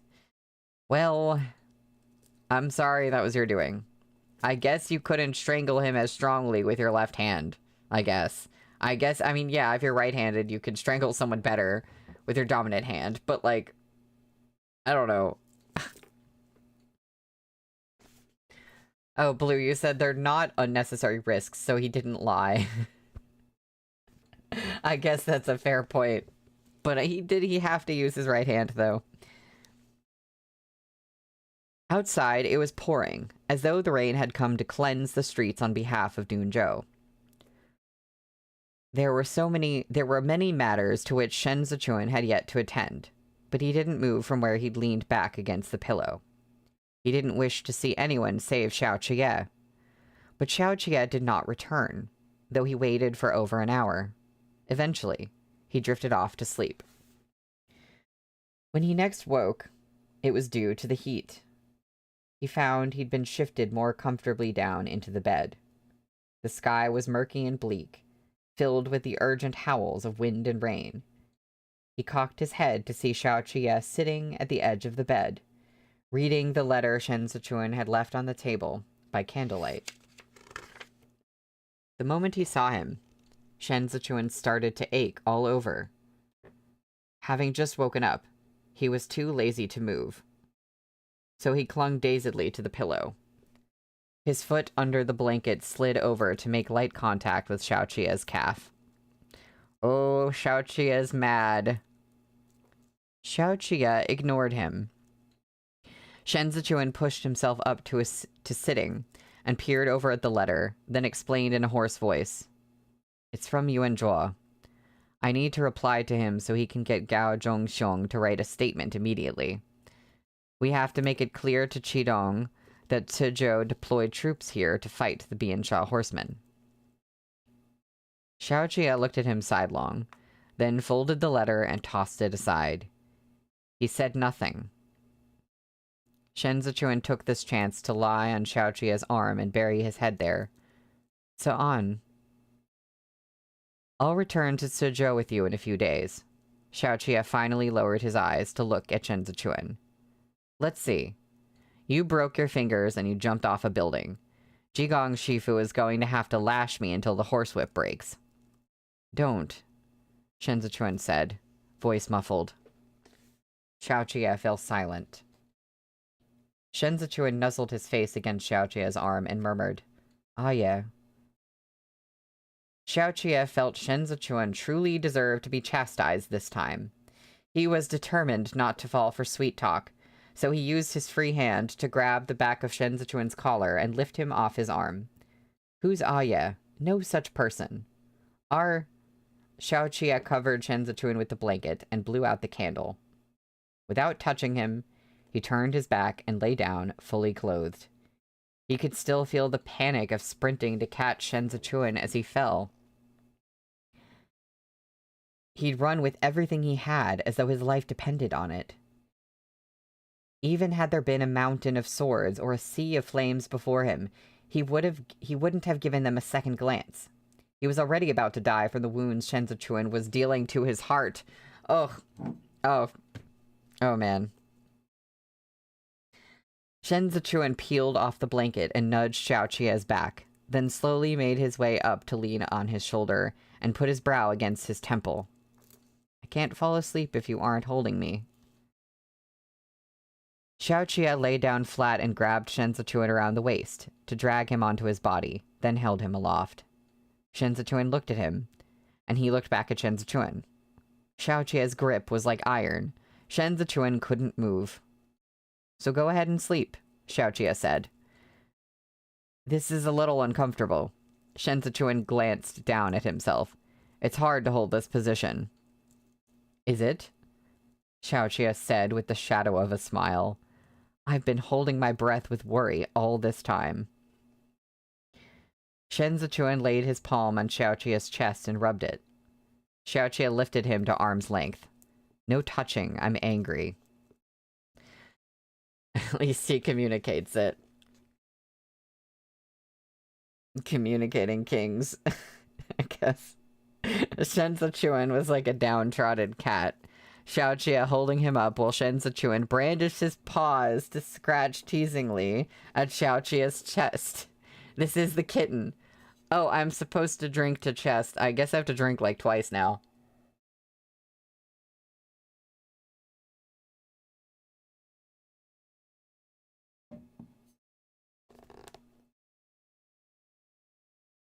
Light and ticklish, devilish and terribly pampered. Those scratches made Xiaoqia's teeth itch. It was clear from those expressive, languid eyes.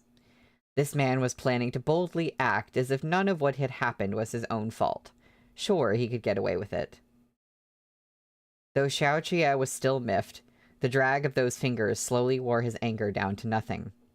The way Shen Zichuan looked and acted now was a sight for his eyes only, the outcome of being utterly indulged and spoiled in Xiaoqia's arms.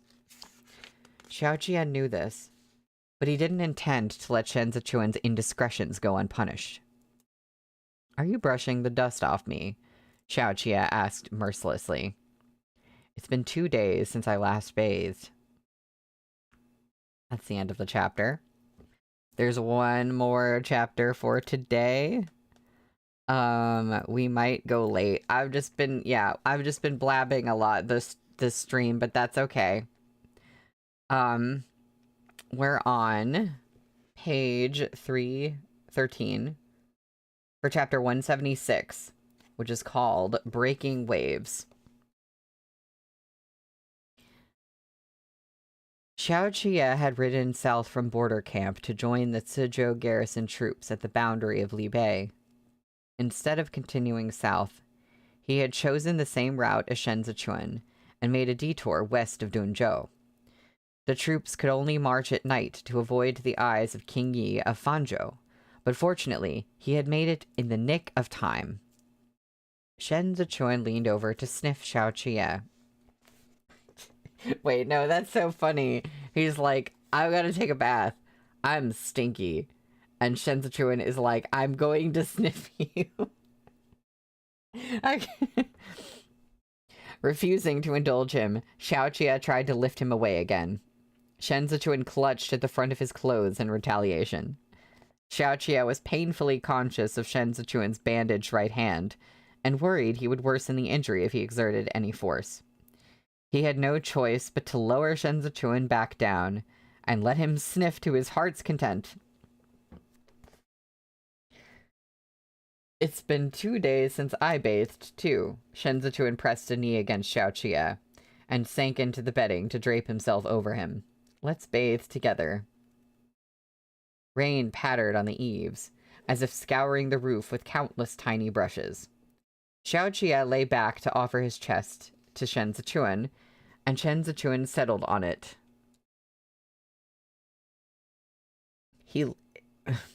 His loosened collar gave him an air of languor. Every inch of his skin sought Xiao Qie. He was deliberately relaxed, as if the sensuality oozing from him was unintentional, and all of his expressions were innocent.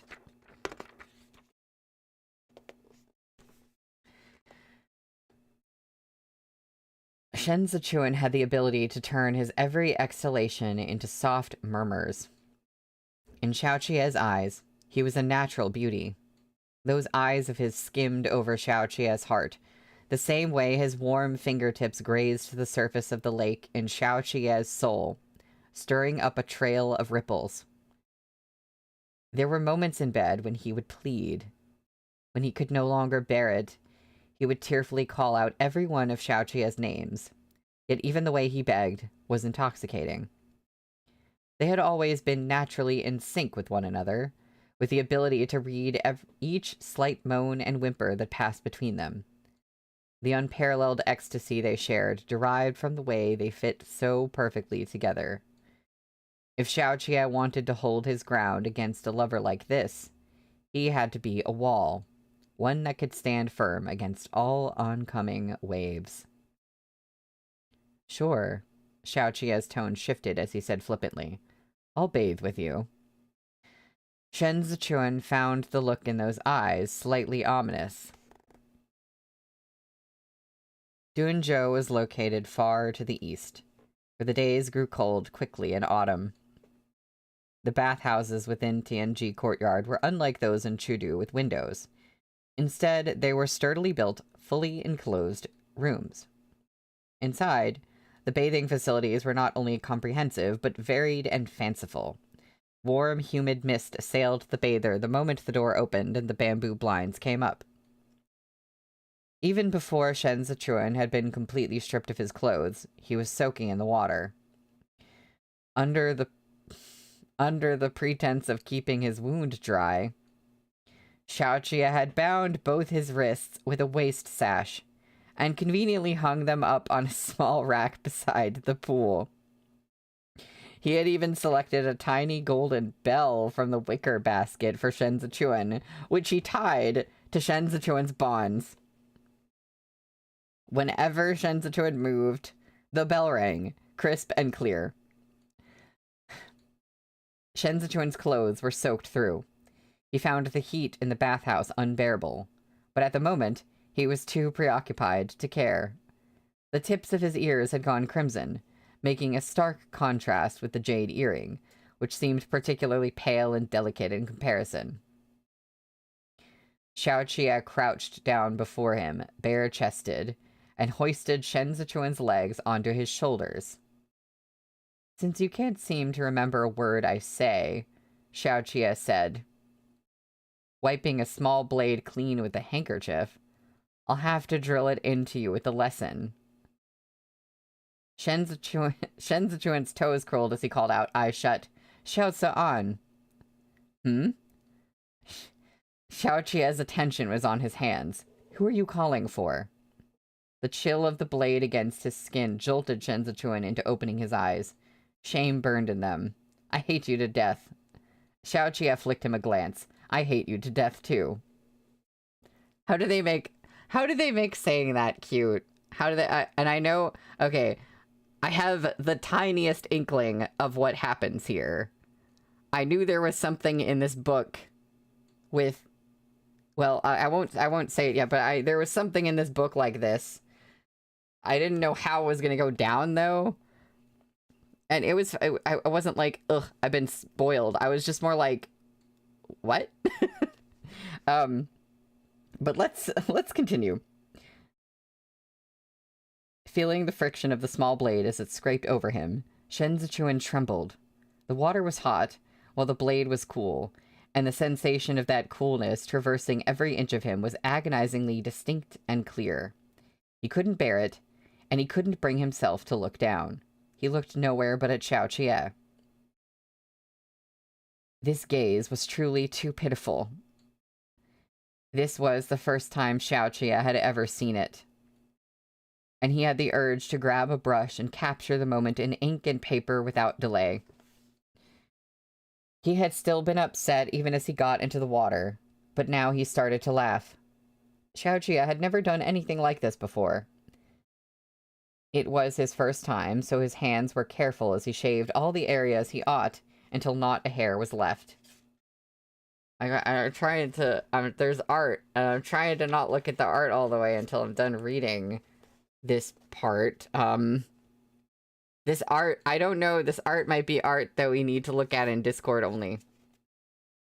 I think.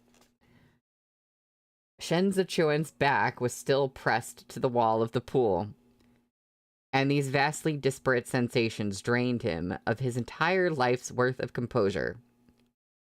He was genuinely in Xiaoqia's hands now, and he didn't dare move an inch. Their surroundings were brightly illuminated as he panted into the thick mist. Condensation clung to the jade earring, gleaming with each rise and fall of his chest. Shen Zichuan seemed to have become Xiaoqia's very own jade, polished until not a speck of privacy remained.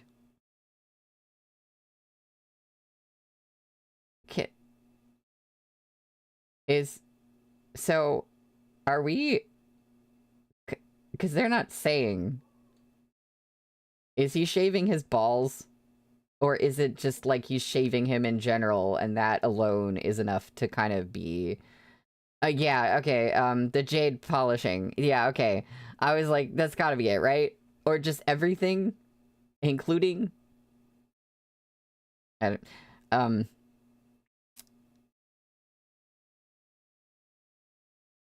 Still going to stab me in the heart next time? Xiaoqia asked. Shen Zichuan made no answer. Xiaoqia looked up when he was done and discovered Shen Zichuan's eyes were red through and through. He couldn't tell if he had teared up from the steam or exasperation. Xiaoqia's heart didn't soften a whit. He pinched Shen Zichuan's cheek and proclaimed ruthlessly, "Each time you get injured, I'll shave you again." Shen Zichuan felt much too cool down there. His eyes brimmed with tears, and the redness that had started at the tips of his ears spread down to his chest. Before he could catch his breath, Xiaoqia had pinned him against the wall of the pool and kissed him until the bell swung wildly. The rain was still falling the next day. Oh, is it? Okay, we're just skipping on past this.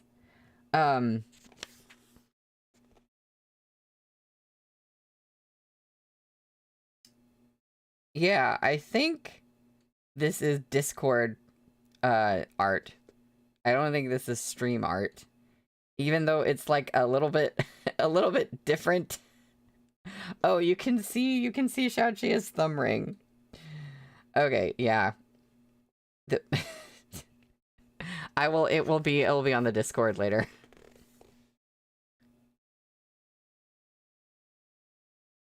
Yeah, Blue, you said, I mean, we all get what happened. Still, boo. The rain was still falling the next day.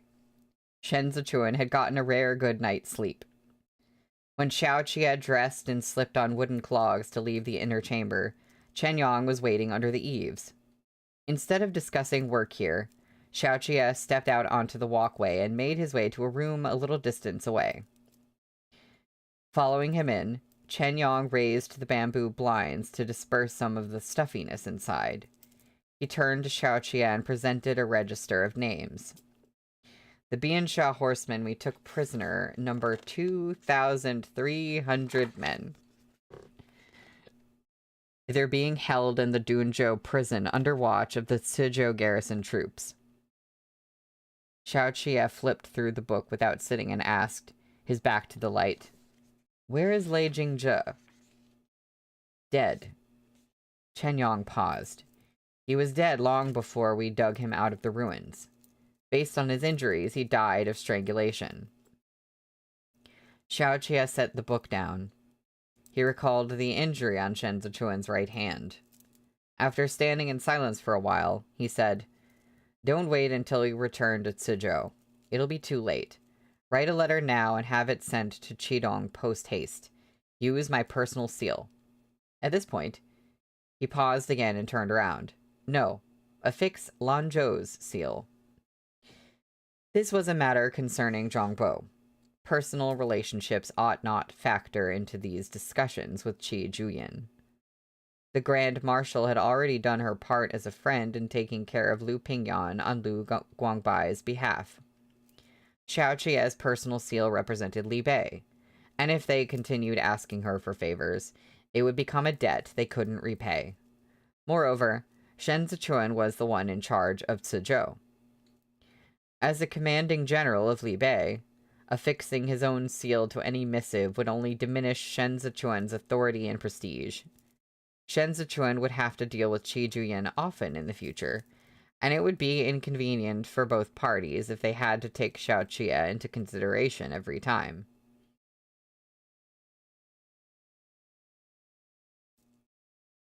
Lei Jingzhe was the perpetrator behind the turmoil and unrest in Dunzhou and Duanzhou. In this case, he led the Biansha horsemen themselves into our borders.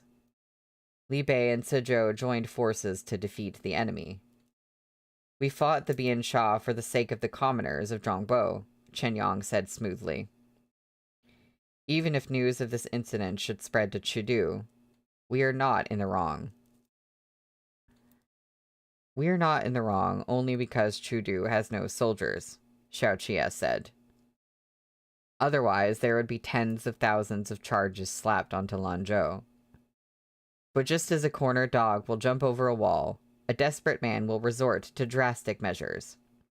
Dunzhou is now in our possession. Lanzhou has 3 prefectures under his control. No matter how busy Xue Xiuzhuo and the Empress Dowager have been with their own affairs, they're going to start thinking of ways to bring him to heel. The best thing for Chudu would be to set Qi Juyin loose. If she takes down Fanzhou first, Suzhou will lose their buffer in the southeast." But this matter was not yet truly pressing. Bianjun Commandery was presently without a commander, and Qi Juyin had moved from Cangjun to Bianjun to hold the fort on Lu Guangbai's behalf. The Biansha horsemen had transferred Hasen from the southeast to the north, yet this hadn't given Qidong an advantage. Amor was still deploying his elite troops and generals there too. Xiaoqia had been able to make it to Suzhou this time in part thanks to Xiao Fengshu. In the wake of Zhongbo's fall, Duanzhou had been left without soldiers, and consequently became a vulnerability along the borders of the Zhou Empire. But Amor did not invade a second time. Instead, he concentrated his troops in the north and southeast, ignoring Zhongbo to chip away at the two strongholds that were Libei and Chidong. Xiao Fengshu had long thought Amor was using diversionary tactics, and now the emergence of the Scorpions had proven to Xiao Fengshu that Amor hadn't given up on Zhongbo at all. For this reason, he would have to take Shen Zichuan's proposal to rebuild Zhongbo's line of defense seriously. Xiao Qia made a few inquiries about Dunzhou's military affairs. They were beginning to discuss the armory when Gu Jin entered. Oh, wait, Blue, were you asking me if I thought they didn't? You said you think they didn't? I kind of assumed they did. The smoothness would add to the humiliation. Oh, I absolutely think that they did. I was just, if whatever I was saying, I was like, oh, I was slightly disappointed that we didn't actually get that scene.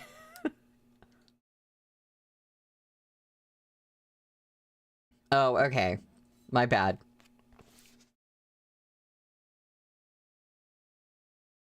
Master. Gujin cast a glance back at the courtyard. Fei Sheng and the others are still kneeling on the veranda.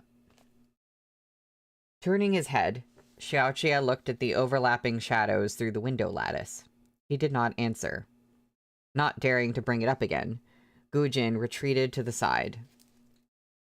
There were still bandits in Dunzhou they had yet to deal with.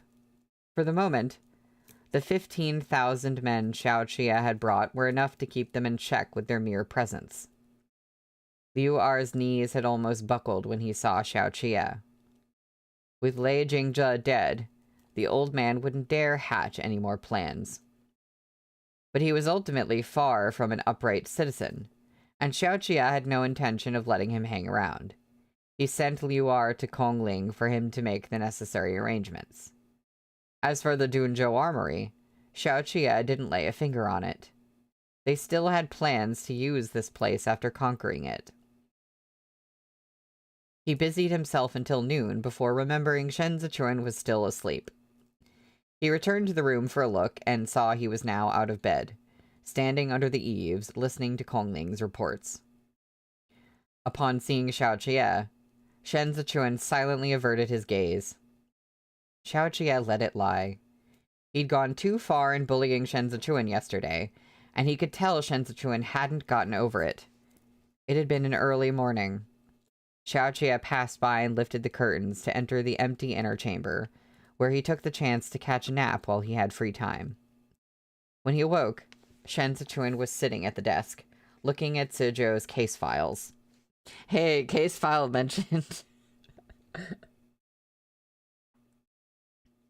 Xiao Qia stood and wiped his face with a handkerchief. Have you eaten? Blue, did you just say this was not the first time you've seen this happen? Yeah, I also want to know what give recommendations.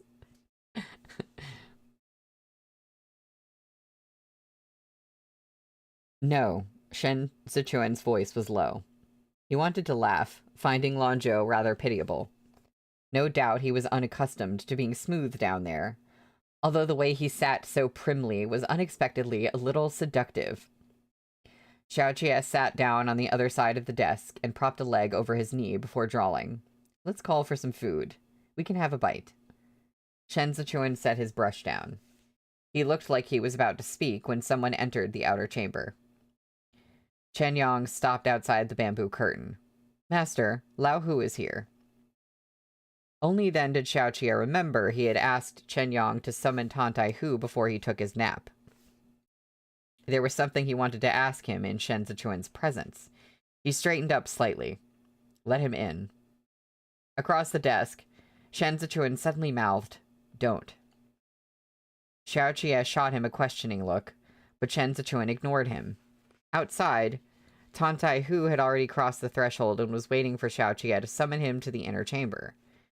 Xiao Qia didn't understand what Shen Zichuan had meant, so he spoke to Tantai Hu through the curtain. I called you here to answer a question. I didn't mention it before in Li Bei, but now the time is right. Let me ask you. Will you stay here and defend Duanzhou? Tantai Hu had been at Xiaoqia's side since before they left Chudu. He was taken aback at this question. After a moment of befuddlement, he asked, Is Master remaining in Duanzhou too? Twisting his thumb ring, Xiaoqia said, You had no choice but to take orders from me in Chudu, and circumstance forced your hand when we fled to Li Bei.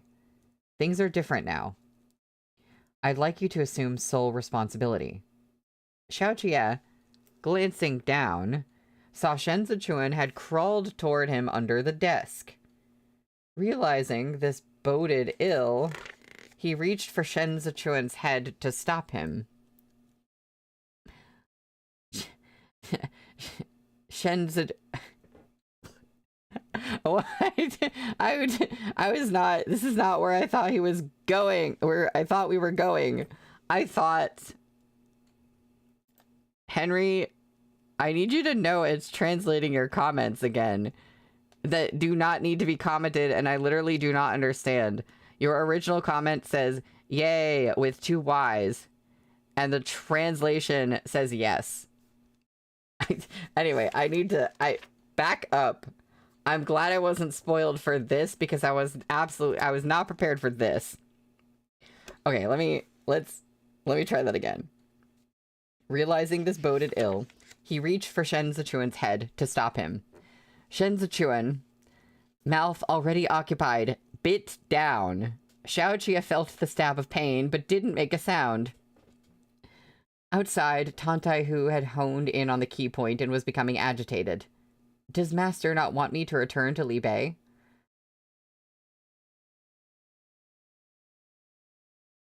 The tip of Shen Zichuan's nose was edging along Xiaoqia's entire length. Xiaoqia wanted to shift away, but Shen Zichuan was wedged between his legs, and Xiaoqia couldn't flip the desk over and scoop him up now. Oh. Well, now we have an answer. They hadn't done anything last night. Xiaoqia, keeping Shen Zichuan's injury in mind, had simply fallen asleep after shaving him clean. Now the hot puffs of Shen Zichuan's breath against him were making him hard. That's why we didn't get a scene. I thought it was just, like, fade to black. Okay. So, wait, you were guessing about that. You were correct, Henry. Well, you know what? Shen Zichuan is just getting back at Xiaoqia for shaving him. You are a native of Zhongbo, and so are the trusted aides under your command. We spoke about this before. Xiaoqia composed himself and continued after a moment's pause. Back in Chudu. Shen Zichuan's tongue was hot on him. Xiaoqia tilted his head back and carefully swallowed a sigh. Sheathed in Shen Zichuan's mouth, he heard Tantai Hu fall to his knees with a thud. The corners of Shen Zichuan's upturned eyes misted over as he took Xiaoqia deeper into his throat. Without moving, he raised his eyes to look at Xiaoqia, the initial viciousness in them rippling into glistening waves that only intensified Xiaoqia's desire to bite him. With nowhere to place his hands, Xiaoqia let them skim along Shen Zichuan's jaw before finally coming to rest at the back of his head. Don't cry, Xiaoqia rasped. Then, continue. Tantai Hu choked back the tears that were threatening to spill over and said as he knelt outside, I followed the Supreme Commander for 5-6 years. It was all due to the Supreme Commander's decision to promote me that I could lead the troops. After we left Chudu, it was the Supreme Commander who trained and guided me throughout. When you told me to keep the layout of the camp defenses in mind when we fought at 3rd Sand Camp, I thought you wanted me to remain in Li Bei and guard the camps for you. Yet now you're leaving me in Duanzhou? Too hot. Xiaoqia raised a finger to loosen his collar. Sparks shot up his spine. All he could think about was how to make Shen Zichuan cry until he could cry no more.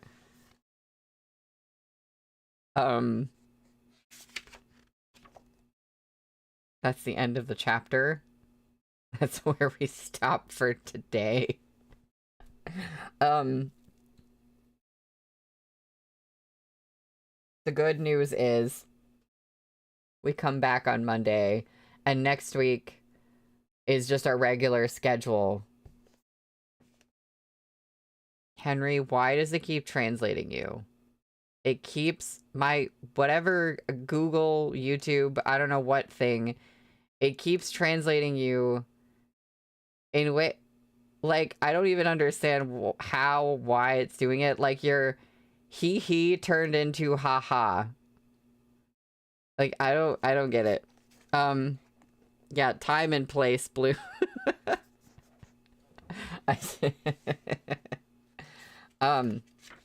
Yeah, so next week is back to the regular schedule, and it should be like that for a while. So, like, Monday and Wednesday, 3 to 5 p.m. Eastern time. I believe it's Eastern Daylight Time right now. I always want to say Eastern Standard Time, but it's not always Standard Time. But anyway, that was a lot today, and I almost forgot. But no, you could not, they tried, but they cannot make me forget that we almost got, like, we got some information about Bai Cha, but we almost got more information about Bai Cha that pertained to Shen Zichuan from Hey Rigu. And we're just not going to know that for who knows how long now.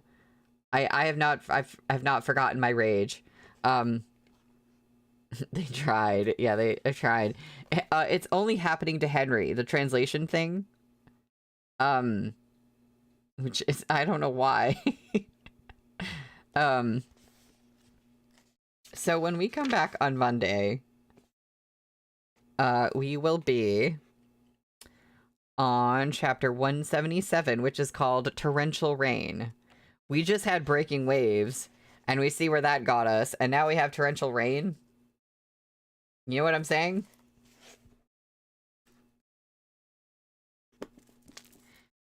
Yeah, you know, Blue, the thing is weird on YouTube because normally, first off, normally it's not in chats, normally it's in comments. And you have to click something in the comment to translate it. I'm not sure if it's a YouTube thing or specifically a Google Chrome browser thing. Because I use Chrome, so I don't know if, like, it would be the same if I wasn't using Chrome, but you have to click something. So I'm like, why are we just automatically doing this?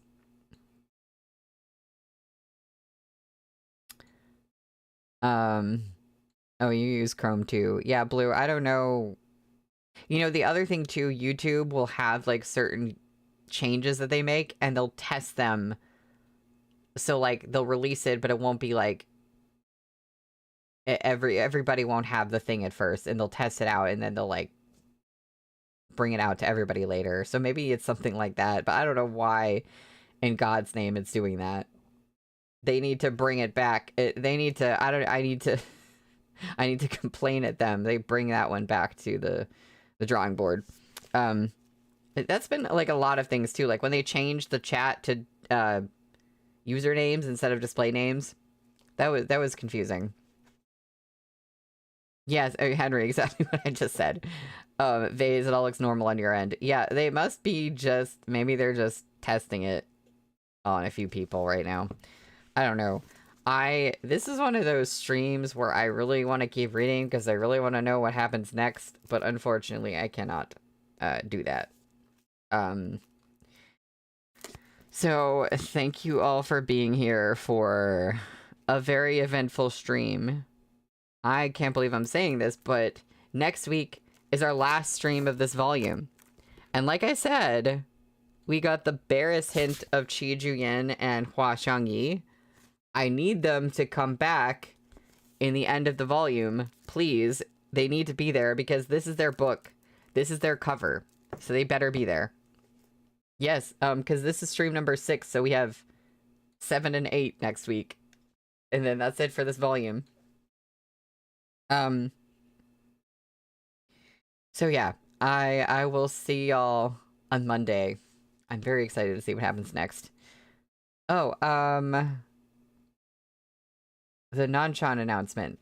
Yes, Henry, I have a a new channel. It's called eSoup Reads. So I'm not streaming Nanchan. I'm like doing pre-recorded like audiobooks. Because basically I wanted to start doing like Danmei audiobooks, and I've seen a few channels that do that. And they seem to be fine and not have an issue with copyright stuff. So I was like, hey, I can do that. And so because it's different, because like I've read Nanchan Volume 1 already, so I'm only reading things that I've already read, and it's like purely audiobook format.